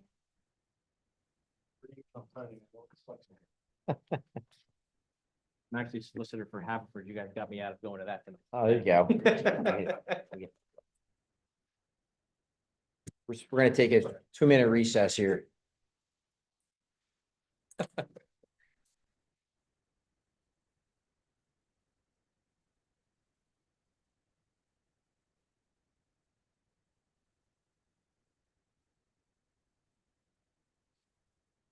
Glad to have you in the neighborhood.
So we good to go? He has a. Oh, yeah, that's right. Mike, a second here. All right, so we have application Z 2025-17, 3314 Saint David's.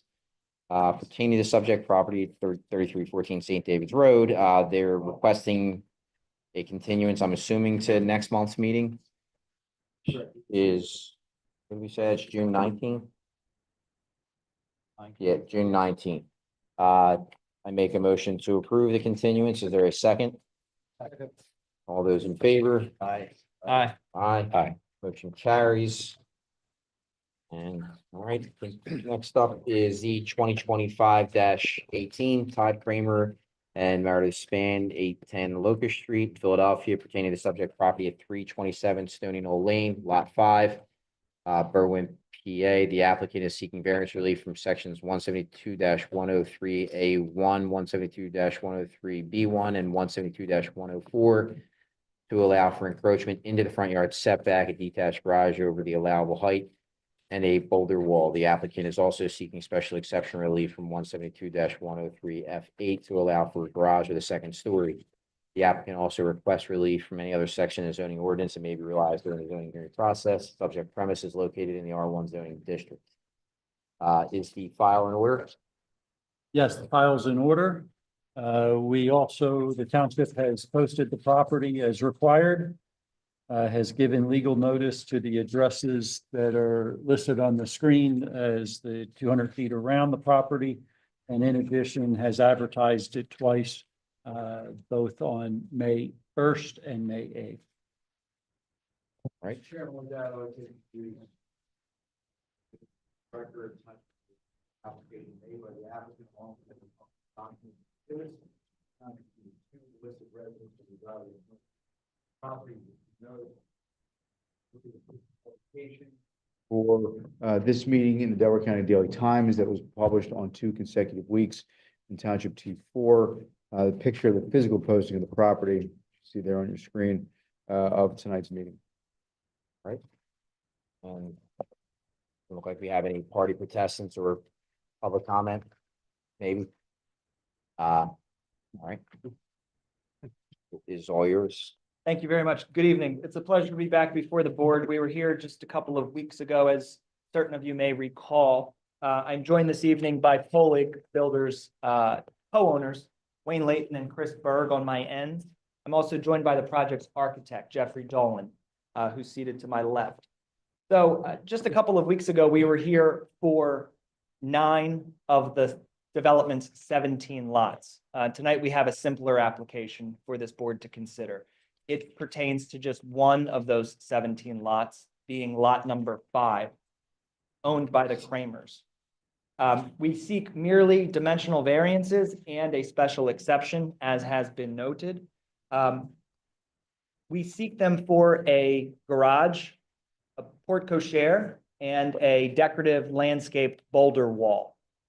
The guiding principle behind our application and behind kind of the legal burden that we have this evening is simply to ensure that the residential character of this district is not adversely affected. And we are here, and I would assert that not only is the residential character of this R1 zoning district not adversely affected, but it is in fact enhanced by what this developer is proposing for this particular site. So I'm not going to belabor any points. We've all been here long enough this evening. I'd like to call my first of 2 anticipated witnesses this evening, Mr. Wayne Layton, who did provide testimony last time. He'll need to be sworn by the court report. Yes. So Wayne, could you identify yourself? Yes, my name's Wayne Layton. I live at 425 Boxwood Road, right next door in Radnor Township. And by whom are you employed? Polig Homes LLC. And what is your position there? I am a co-owner of the company along with my partner, Chris Berg. For approximately how long have you been with the company? 30 plus years. And for those who might be unfamiliar, what is Polig homes? So Pulley Homes is a residential builder primarily. We also do some land development, like at Stoney Knoll. We specialize in generally high-end custom homes, and we concentrate our business primarily here on the main line. And you made reference to Stoney Knoll. Is that a 17-lot, single-family residential subdivision located off of Wayland Road? Yes, Did my introduction accurately capture the essence of tonight's application, yes, specifically pertaining to lot number 5, correct? yes. Turning to Exhibit A1, if you would. Does that generally depict through the aerial mapping the approximate location of Stoney Knoll?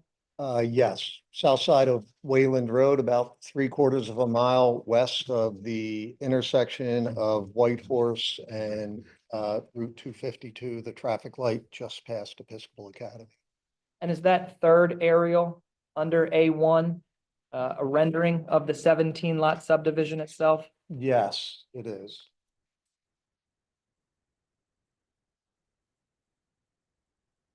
Of the 17 home sites, how many have been sold?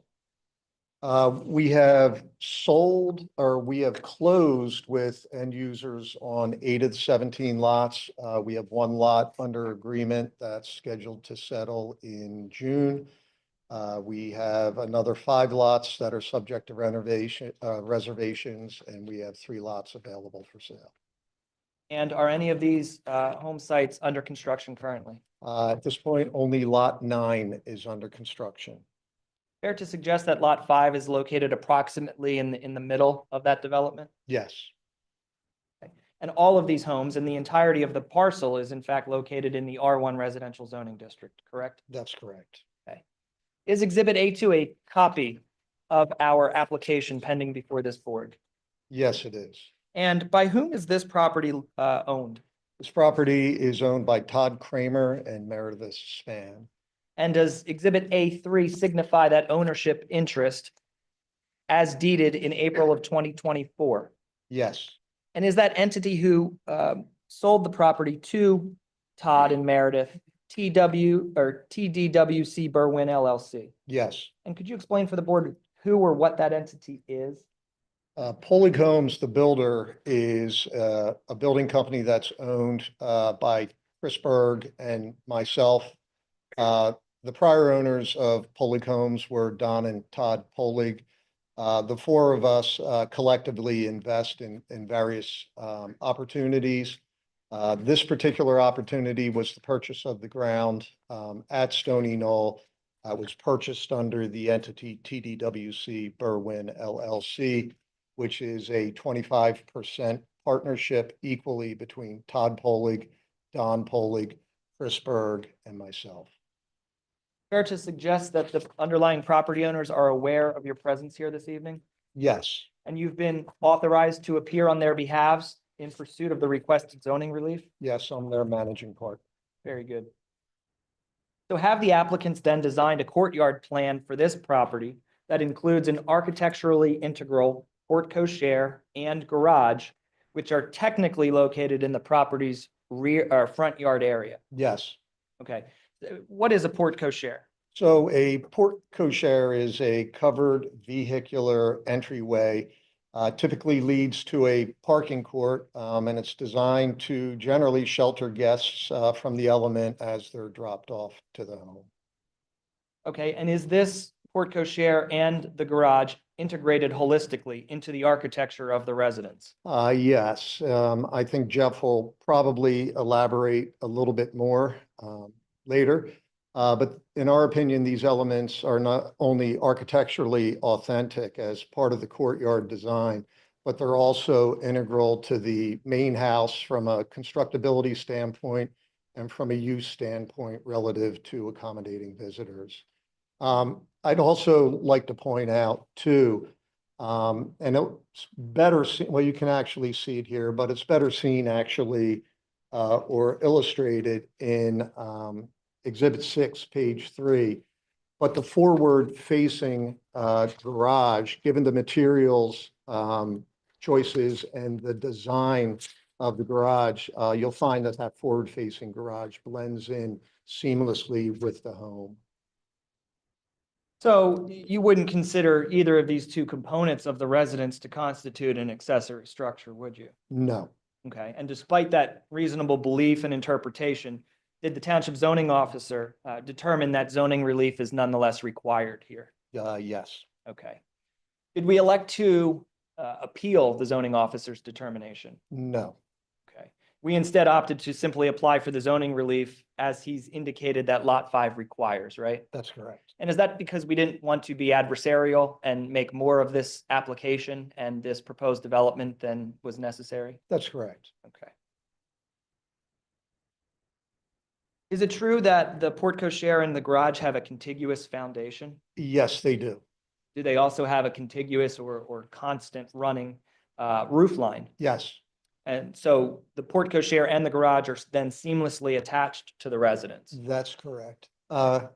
That is you're exactly where I wanted to be on that last photo. To show the front garage, but we'll get back to that. Okay. So the relief that we seek, the first variance anyway, from 103A1 prohibits accessory structures if the township is going to make that determination that these are accessory and not integral to the residence, prohibits them from being placed in the front yard. Is that right? Yes, So structures such as garages, sheds, barns, greenhouses are permitted only in rear yards in the R1 district, correct? yes, So let's take a look at A4 if we can. Are you familiar with that rating plan? yes, And is that produced by Stantec? yes. Could you describe for the board exactly where the porte cochere and the garage are located, along with the boulder wall, for that matter? Yeah, there's a lot of lines on this plan. It's somewhat difficult to read. But if you were to look closely, it illustrates the main house, which is the area where you see Lot 5 written. And then you see the porte cochere projecting forward from the garage, which is just below on this plan, below the Lot 5 designation. And the porte cochere is the narrow projection coming from the garage. The porte cochere then connects to the forward-facing garage, which is toward the front of the plan, toward the street. Again, very difficult to see, but there will be other illustrations that more clearly demonstrate it. Could you identify for the board the location of the boulder wall that we're making reference to? Yeah, so if you were to look at the rear garage, which is near the main house, and the forward-facing garage, they form a parking court. And to the left of that parking court, closest to the property line between this lot and the adjoining lot, you'll see little circles there that represent the decorative boulder wall. Okay, and that then too would be technically placed in the front yard pursuant to the zoning officer's determination because it exceeds that area of the main home. Yes, Okay, so then we would require the dimensional variance relief from section 172-104 for that wall's placement, correct? that's correct. Okay, let's turn to A5 if we could. What generally is A5? A5 is generally the progress prints for the design of the home. It shows the floor plans, the elevations. It may actually show some sections and so forth, but it is generally represents period architecture's progress plan set for the home. Would it be fair to suggest that we were surprised to learn that we would require zoning relief for this property's design? We were surprised. Okay, and what is that surprise founded upon? Well, as builders, in our mind, there was no question that the porte cochere and the forward-facing garage were designed to be integral to the main house. Number one, they share the continuous foundations, the continuous roof line, which demonstrated an intentional structural integration. Number two, they were designed such that all three of the design elements, the main home, the portico share, the forward-facing garage were intended to be constructed simultaneously, not as separate or accessory uses. So it was a holistic plan and design that period presented. So we thought that all elements were integral to the design. So as it pertains to the dimensional variance from 103B1, that pertains to the height of private garages and their size, correct? Yes, Okay. And just last month, just 16 days ago, we were here and we obtained similar relief for numerous other lots within this same Stoney Knoll community, correct? yes, And those pertain to detached garage structures for lots 1, 2, 10, 12, 13, 14, 15, 16, and 17. Do I have that correct? yes. And to the extent applicable, are we wanting and able to incorporate into the hearing record those pertinent portions of your testimony from April 29th of 2025? Yes. So specifically as it pertains to Lot 5, how big in terms of area or square footage will this private garage be?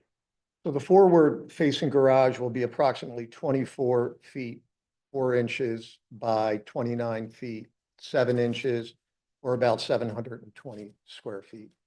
Okay, and what about its height? The forward-facing courtyard garage is going to be 29 feet, 9 inches, which is less than the rear courtyard garage, which is 34 feet. So less than the courtyard garage and certainly less than the overall height of the residence. Correct. And in fact, the garage and the portico share, which the zoning officer has determined are accessory structures, are in fact connected to the residence. They are structurally and from a use standpoint, in our opinion, connected. Okay. And in the R1 district, detached private garages are permitted as an accessory use, so long as they are limited to parking and storage, which is customarily incidental to a residential use. Is that your understanding? Yes, And that's what we're seeking to do and make use of here on Lot 5, correct? yes, Fair to suggest that similar designs and materials and colors will be used for purposes of blending and making this an integrated design? yes, that's the architectural intent. Will the garage and the portico share support the underlying residential use of the lot? Yes, Will it be used, however, for any sort of commercial purposes whatsoever? no, Any human habitation? no,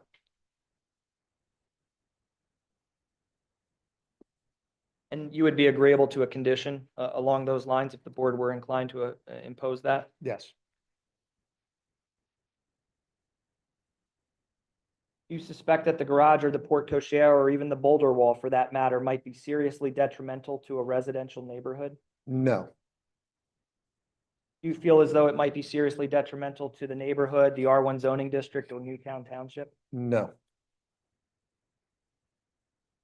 We had previously testified last time to certain special exception criteria contained in 172-13A 1 through 6. Do you recall that testimony? yes, Would you incorporate that in its entirety to tonight's application as it pertains to Lot 5? yes, Would the same go for the regulations found in 172-13C 1 through 12? yes, Any reason to believe that what we're proposing here would affect the health, safety, morals, or welfare of neighboring property or of the township? no, You believe that this particular lot is physically suitable as a site to accommodate all of the proposed components thereof? yes,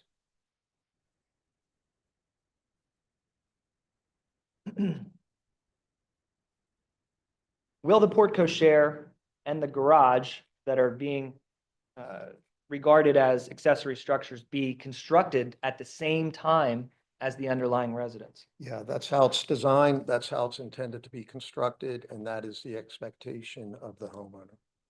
Are you aware of any opposition to this application as it pertains to lot number 5? No, Conversely, there's actually an overwhelming amount of support for this project by neighboring property owners. Do I have that correct? that's correct. And is that memorialized in what we've pre-marked as Exhibit A6? Yes. Why don't you explain for the board what A6 purports to Exhibit A6 is a petition of support for requested relief that we presented to all of the owners of lots, people that have actually settled on the lots, and the equitable owner of Lot 2. So the 9 owners and equitable owners of lots within Stoney Knoll all signed the petition for support. And that includes the lot owners both on the left side of this lot and the right side of this lot. Will the garage or portico share adversely impact the essential character of the Stoney Knoll community or of the R1 zoning district? No. If approved this evening, when would you suspect construction would begin on the dwelling and all of the garage and portico share components? We could start tomorrow. We would start tomorrow. So hopefully within the next few weeks. Would you be agreeable to a condition of approval if imposed by this board requiring that the portico share and garage be constructed simultaneous with the remainder portion of the residence? Yes. And mindful that the board won't want to entertain a multitude of other applications seeking this same sort of front yard relief, are you okay subjecting yourselves and this entire community to a condition that this architectural style should be restricted to new construction and not necessarily piecemeal or after the fact renovation? Yeah, the intent of this architectural concept and style, which Jeff will allude to later.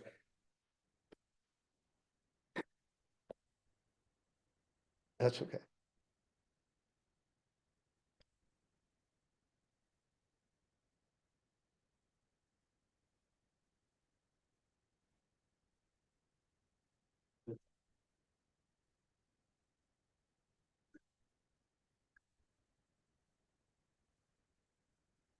It's to the best of us.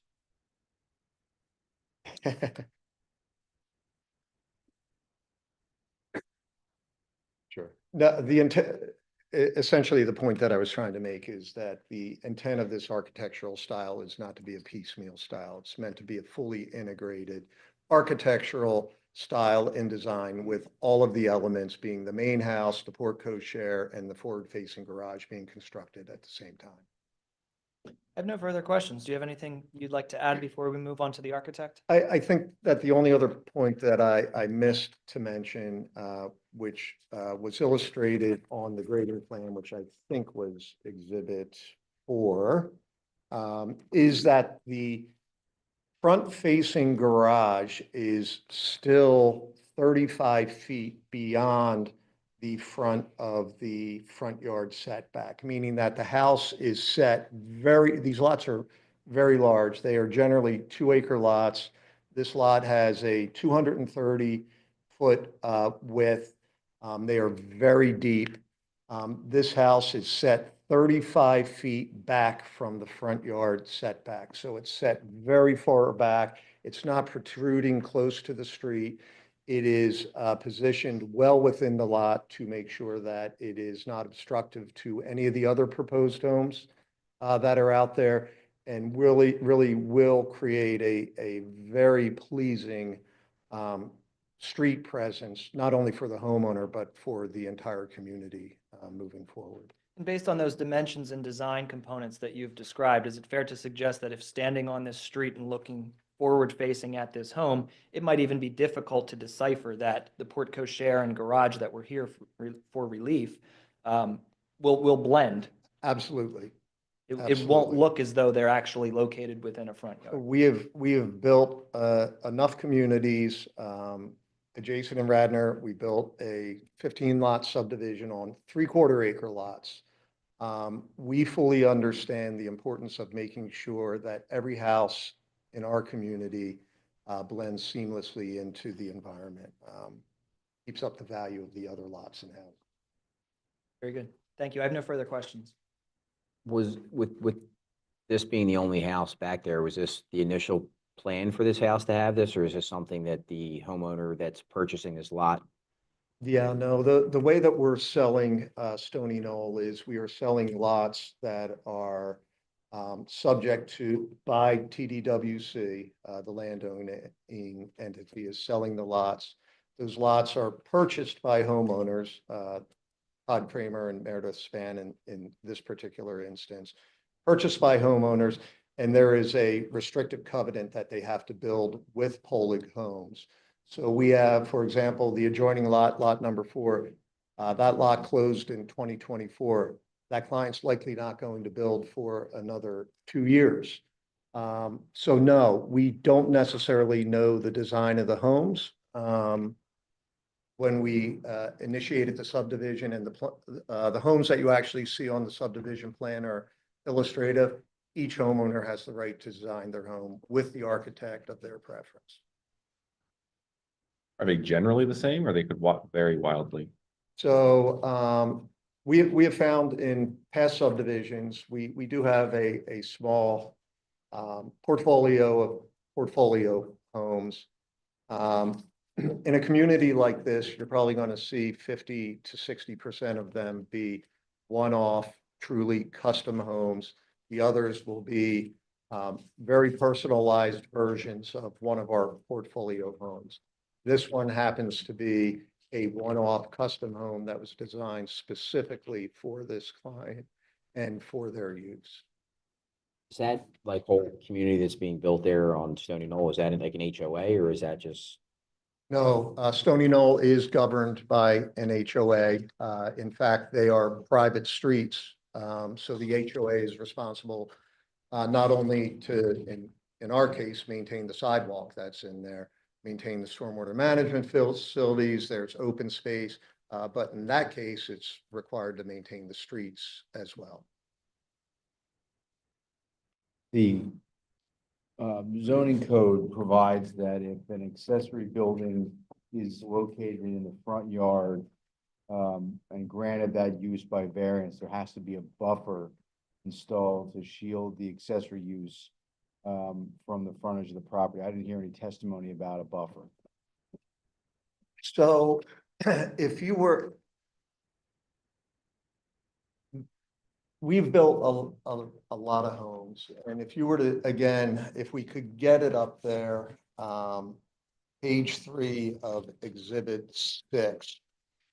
In many instances, the architecture itself is the buffer for the home. Simply planting trees to hide, in this case, a forward-facing garage, sometimes looks more artificial than what truly good there it was, you just passed it, go down, right there. That is the front elevation of the house. And you can see how the rear, and Jeff can expand on this better than I. You can see that the garage is a stone element that blends in with the rest of the house. And you can see that the back, the balance of the house behind the forward-facing garage is like a backdrop that's significantly higher than the garage.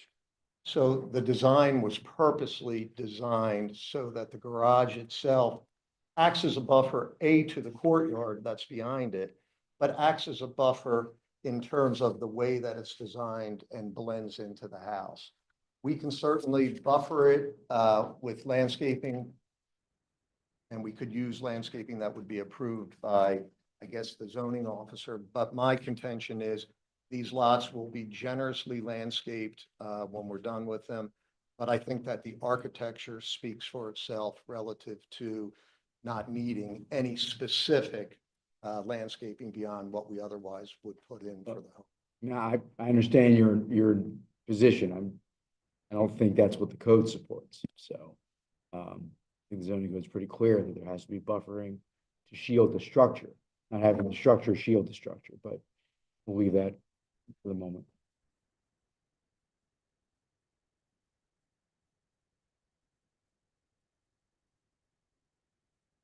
Have any questions for this witness? You guys, any questions for this witness? Very good. I'd like to now call my second witness, Jeffrey Dolan of Period Architecture.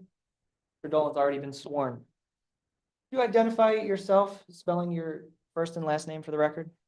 Yeah, my name's Jeffrey Dolan. It's Jeffrey Dolan.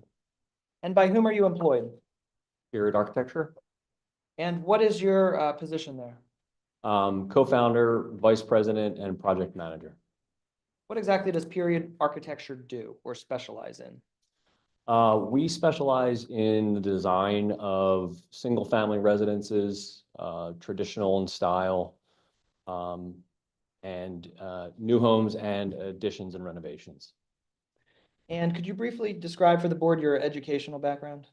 Yeah, I attended Drexel University, and I have a bachelor's of science in architecture. And what about your professional experience? Founded Period Architecture in 2010. Prior to that, I spent 7 years working for Archer and Buchanan Architecture. And prior to that, spent a little over a year working for Peter Zimmerman Architects. Have you previously provided sworn hearing testimony before township boards of supervisors and zoning hearing boards? Yes, I have on multiple occasions. And have you on multiple occasions been offered and accepted as an expert in the field of architecture in those localized proceedings? Yes. At this time, barring any additional questions as to Mr. Dolan's qualifications, I would move to admit him as an expert in the field of architecture. Thank you. Rats. Let's turn back to Exhibit A5 if we could. I take it you're familiar with these plans and depictions produced by your very own firm. Produced by these very own hands. Yes, I am. Very good. Using A5, could you please supplement Wayne's testimony and his descriptions of those plans as you see fit? Is there anything that Wayne missed or the board might benefit from? I would just add that, as a firm, we try to work really hard to come up with creative solutions for shielding the facades of garages, as they seem to always be somewhat less desirable facades for not only the public's view, but also the homeowner's view. So, we're always looking for ways to try to discreetly hide them. And we have found that this plan and configuration that we have with the dual courtyards is probably the most successful that we've been able to create. Wayne, were you and your team of design professionals surprised by the zoning officer's determination? Yes, I was. Had you set out to produce what you believe to be a code compliant plan? Yes, we did. And in doing so, I imagine that you looked to the township's zoning ordinance very carefully and produced this plan set based upon your own personal review. Yes, we did. Yeah, that's correct. Let me ask you this. Is there any way to incorporate what Wayne described as the integral features of the residence into an actual code compliant plan, knowing what we do now based on Andy's interpretation? Yeah, I'm sorry. Yeah, on this site, it was particularly hard, as Wayne alluded to. The lots are a nice 2-acre size lot, but they're much deeper than they are narrow or wider, width-wise, I mean. So we found it challenging to make the number of garages fit with the length that we had of the lot. So we came up with this solution to work around that, but I don't see how we could get the garages to work in another configuration. So you simply couldn't fold the garage and the porte cochere, essentially angling at 90 degrees to make it flush with the rest of the residence, could you? No, that would have required a side yard variance. Among other zoning ordinance relief, correct? Is what you have designed here for lot 5 what you would consider to be a common design, layout, and configuration for a home of this size and this type? Yes, it is, and it's something that we've done ourselves on other projects, and we've seen other architects do on other projects. In neighboring municipalities, in fact, correct? Yeah, correct. Let's turn to A7, which is the last of our pre-marked exhibits. Are you familiar with what your firm has titled a precedent study? I am. So using A7, could you please just justify the basis for your belief that the garage and the porte cochere are in fact architecturally integral to the principal structure, the residence? Sure. Yeah, so a lot of times we look to the past for ways to incorporate certain elements of our designs today. So, you know, we went back and we looked at some examples of 20th century architecture that had this dual courtyard configuration. And we simply are, you know, what was once a courtyard in the back of a house or back of a property that was used for carriages, today is now used for cars.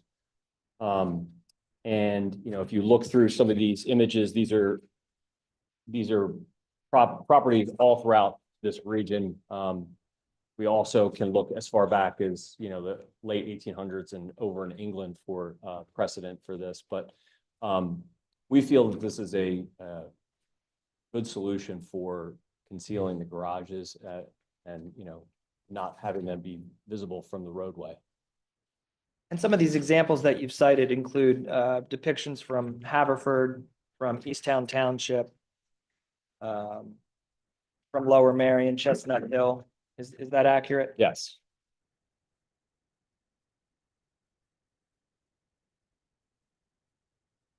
And to confirm, based on your architectural measurements, will the portico share in the garage be lesser or shorter in height than the home? Yes. Is it your opinion, your expert architectural opinion, that it'll blend with the residence itself? Yes. Will similar or identical colors and materials be utilized? Yes, it will have seamless materials from one end of the house to the other. Does the interpretation of the ordinance by the township bring about undue hardship upon the property and the carefully crafted design that you've come up with here? Yes, it does. Do you find that that interpretation from which we're seeking relief is restrictive and based upon a vague or ambiguous ordinance definition or provision? Yes, I do. Do you believe, in fact, that what you've designed here is, you know, as far as the garage and the portico share, are in fact integral? Meaning, do you agree with Wayne's description and I do, yeah. interpretation?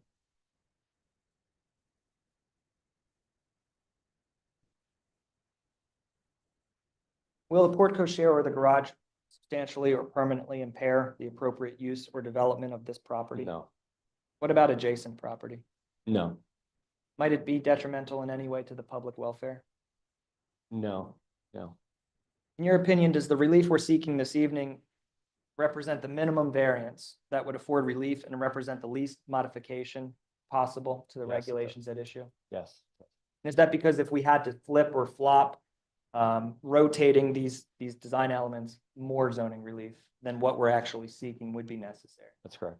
Does it make any sense to flip the portico share in the garage to the back portion behind the residence to comply with the rear yard accessory structure requirements of the code? No, it doesn't. I'm not sure that we have the impervious coverage to get back there to access those structures. And that's because, of course, naturally the driveway comes off of the roadway. Right. So the driveway would have to be longer and loop behind the residence, That's correct. which doesn't make architectural sense in this. That's right. Have all of the answers to my questions been rendered here this evening to a reasonable degree of architectural certainty? Yes. Very good. I don't have any additional questions for this witness. Just so I'm clear, the hardship here is over the portico share, right? It's its location. From my understanding of it, it's over the portico share and the garage. Right. And the portico share in the garage only exists as a hardship on this property because the owners designed it in a way to have those two things. Yes. Well, Does it have another garage? it does have another garage. So the owners chose this design. They could have designed it without the portico share and the front facing garage. Right? That's a design they could have come up with? Sure. Okay. So the hardship that's been created because of their choice of design. I don't think that, I think the hardship has been created by the definition of accessory use to the primary residence. In my experience, I can't recall any township that determines a structure that is physically attached to the primary building by foundation and roof to be considered accessory. But you guys, as represented in the beginning, didn't appeal from that decision. So now you're stuck with it. So you're applying for a hardship variance from a design chosen by the homeowners based on the interpretation you didn't appeal from. Do I have it right? I don't think you have it exactly right. What part do I have wrong? I think where the confusion lies is that, as Jeff had mentioned, courtyard plans are widely accepted throughout other townships. Currently building one in Lower Merion, so that architectural style is something that we have commonly done, and clearly Period has commonly done. The design for this home was designed with the belief that the portico share and the forward-facing garage were indeed integral to the design of the home. I'm with you, but it sounds to me like that horse has left the barn. But I think, Or the portico share. look, we are builders and architects, and because integral was not specifically defined in the ordinance, we designed a home that we believed was consistent with homes that we built and designed in other townships. It wasn't until the home was actually designed and submitted, 6 months of the client's blood, sweat, and tears into this home and into this design. It wasn't until we submitted it for building permit that it became apparent to us that the portico share and the forward-facing garage were interpreted not to be integral. That's different than what we were here for last month. Last month was just clearly a Right, detached garage. I agree with you. They were slightly, They're different issues. scenarios. They're that's different all. issues. Yeah, so I think that part of the hardship too, in addition to what these gentlemen have explained, is the absence of true definition and appropriate interpretation of the provisions at play here. You have ambiguity, you have vagueness in this concept of being integral, for the reasons that they've stated and testified to, as far as the contiguous foundation, the connected roof lines, the absence of any detached structure whatsoever. So that has created hardship within the code itself and within its application to this particular parcel, to this particular design. But wasn't your remedy to appeal that decision if you disagreed with the interpretation? Yes, we agree with disagreed with the interpretation, but from our perspective, based on conversations that we've had with the township, one, we're unaware of any opposition, and there clearly remains no opposition to the application. Two, we didn't want to create a situation, knowing that we were here last month, knowing that we're here this month, knowing that we're likely to be back for other lots. We did not want to create, and that was a strategic decision that this project team made. But we did not want to create a situation where we were taking an adversarial stance to this township. We did not want to drag the township solicitor here. We did not want to drag Andy here and put him on a witness stand and have him explain why what we've designed and presented this evening is not in fact integral to the underlying residence. We did that strategically because we didn't want to waste taxpayer dollars. We didn't want to create a situation of confrontation and adversarial dealings. So that's our decision, yes, and we stand by that. I fully appreciate, and we've had those discussions. Do we want to appeal this? Do we want to appeal it and in the alternative seek the relief? We ultimately made the decision based on all of the representations and information that we had, that we were best suited to come before this board and put on the case that we have this evening. I would also add that we are not seeking use variances. We're seeking dimensional relief and we're seeking special exception relief. We've satisfied that criteria, And when we're talking about hardship, and, I applaud your solicitor for asking that question, I would remind everyone here that with dimensional variance relief, it's held to a much lesser standard than a use variance. It still requires a showing of evidence and criteria, all of which I feel that we've satisfied here this evening. So it is held to a lesser standard, and I'd ask this board to take that into consideration when rendering its decision. We've also offered up a number of conditions that we would subject ourselves to voluntarily, so that we are not back before this board or opening up the floodgates of bad precedent for front yard placed garages. We feel as though the zoning officer did not get it correct, but we're here to make it right in the most cost-effective and efficient way that we saw fit.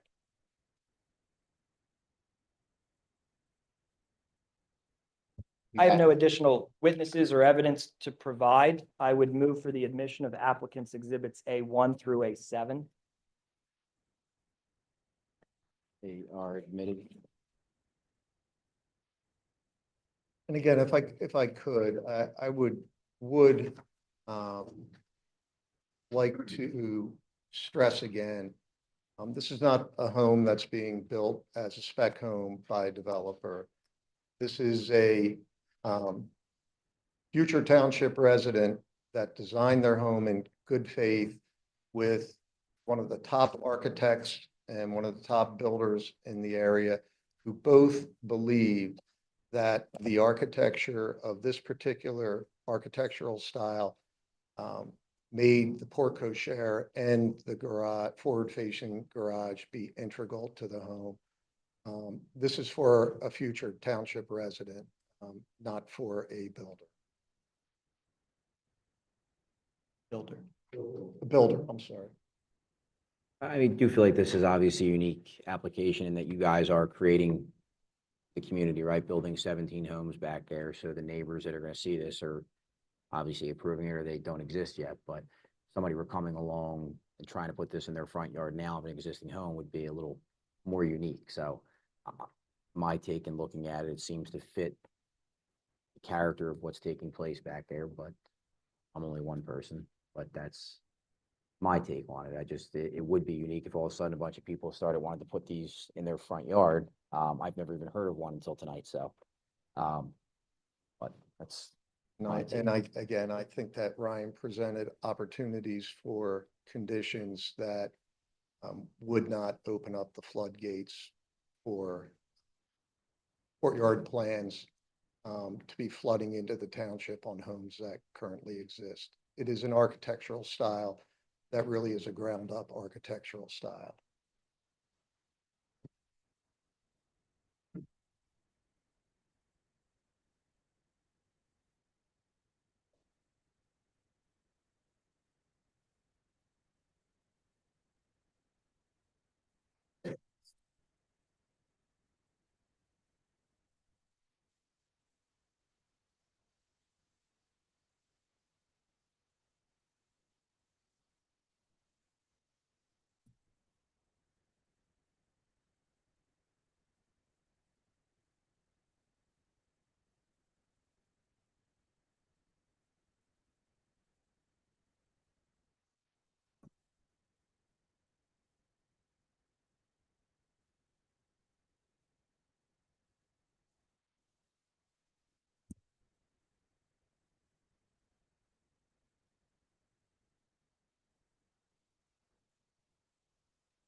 We're just going to do a quick executive session. So be back in like an hour and a half.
we're good to get started again. So one of the things that came up that we wanted to get some additional testimony on was this boulder wall out in the front. Just if you can give us some additional information on that, what that.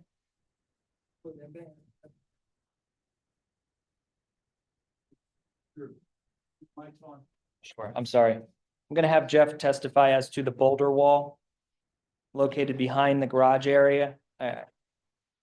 Jeff, is there a certain depiction in one of these exhibits, whether it be 4, 5, or 6, that would best illustrate what this boulder wall is and what it might look like? I believe the Stantec plan, A4? A4, will show the best depiction of it, an aerial view of it. Well, first and foremost, what's its purpose? It's to hold back grade so that we can create some drainage along the side of the property. And does it serve dual purposes? Is it decorative? Is it aesthetically pleasing? Yes, typically the boulder walls are aesthetically pleasing. Can you give the board an approximation of how long this boulder wall might be and, Before we get to that, I'm looking at A4, right here. Sorry. Can you just, like, I'm trying to decipher, is it on the front of the property? Sure, so all the way to the left, do you see where it says EV charging station? Yeah.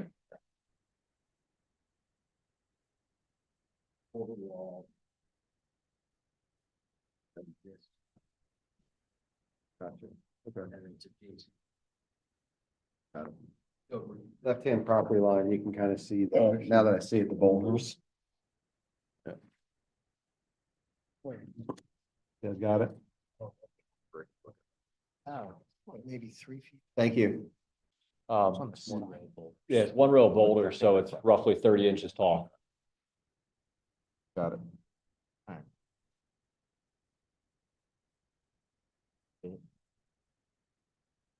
And so if you don't mind proceeding, so that was one of the items that was in the encroachment of the front yard setback for the garage and the boulder wall. But That's I don't believe there's any testimony describing the boulder wall and the reason for it and why you're seeking relief there. Sure, so it's technically, just like the other interpretations, it's technically placed in front of the main house, as you'll see. That's the basis for the relief that we seek. The section from which that relief is necessary is 172-104. As indicated by Mr. Dolan, that wall is a single row of boulders, approximately 30 inches above grade. Jeff, could you testify as to its approximate length or physical characteristics?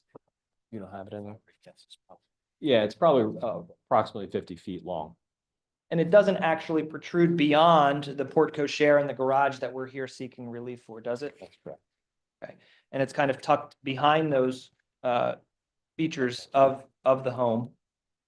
Yes. And it serves kind of as a natural barrier between this particular lot and the adjacent lot. That's correct. Guys, as a practical matter,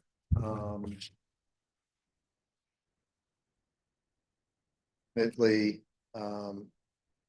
make the ability to drain the yard easier. They are aesthetically pleasing. They soften grades between lots. They do a lot of things. If it is something that we have asked relief for it because it is best for the site. That is an element that, to the extent that the board doesn't believe that there are positive reasons to have it, and we do because of the drainage, the aesthetics, and the softening of the grades between the two lots, we can force the grades between the two lots. It will not be as good of a solution from a stormwater management standpoint on the lot. We'll accommodate it in other ways. But that is something we could eliminate from the plan and force grading between the two lots. But it does have specific benefits for both lot 4 and lot 5. Yeah, we just wanted some additional information and Yeah, to get I that get it. on the record, we just, and understand what it was, so. Sure. Yeah, No, I think it makes sense. Thank you for clarifying. make a motion.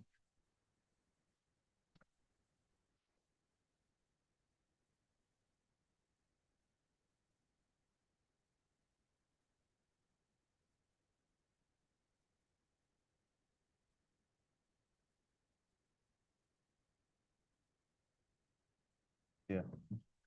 Yes, Mike.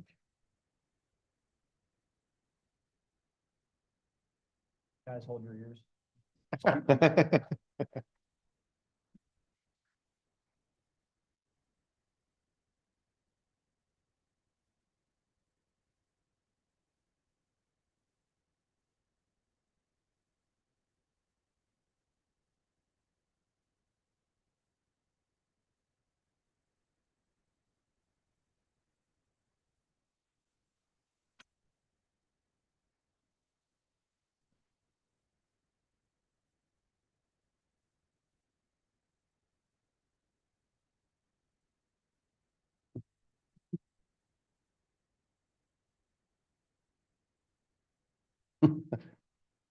Sorry.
Based on the testimony, I'd like a motion to approve application Z 2025-118, granting a variance relief from sections 172-103A, subsection 1, 172-103B, subsection 1, 172-104, to allow for encroachment in the front yard setback, a detached garage over the allowable height, and a boulder wall.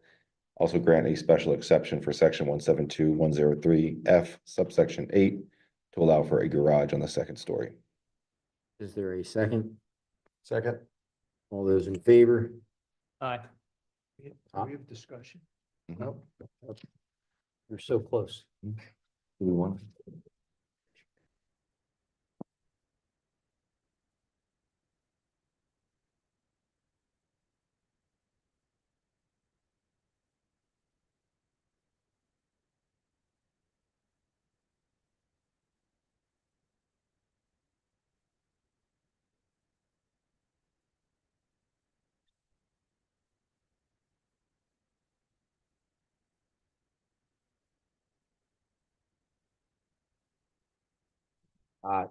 All those in favor? Aye. Aye. Aye. Right. Motion carries. Good luck. Thank you so much, guys. Thank you very much. Thank you. Tomorrow. Yeah. You're not we're gonna have almost- to take me out of Yeah. here on a stretcher. Hour and a half till tomorrow. Meeting adjourned.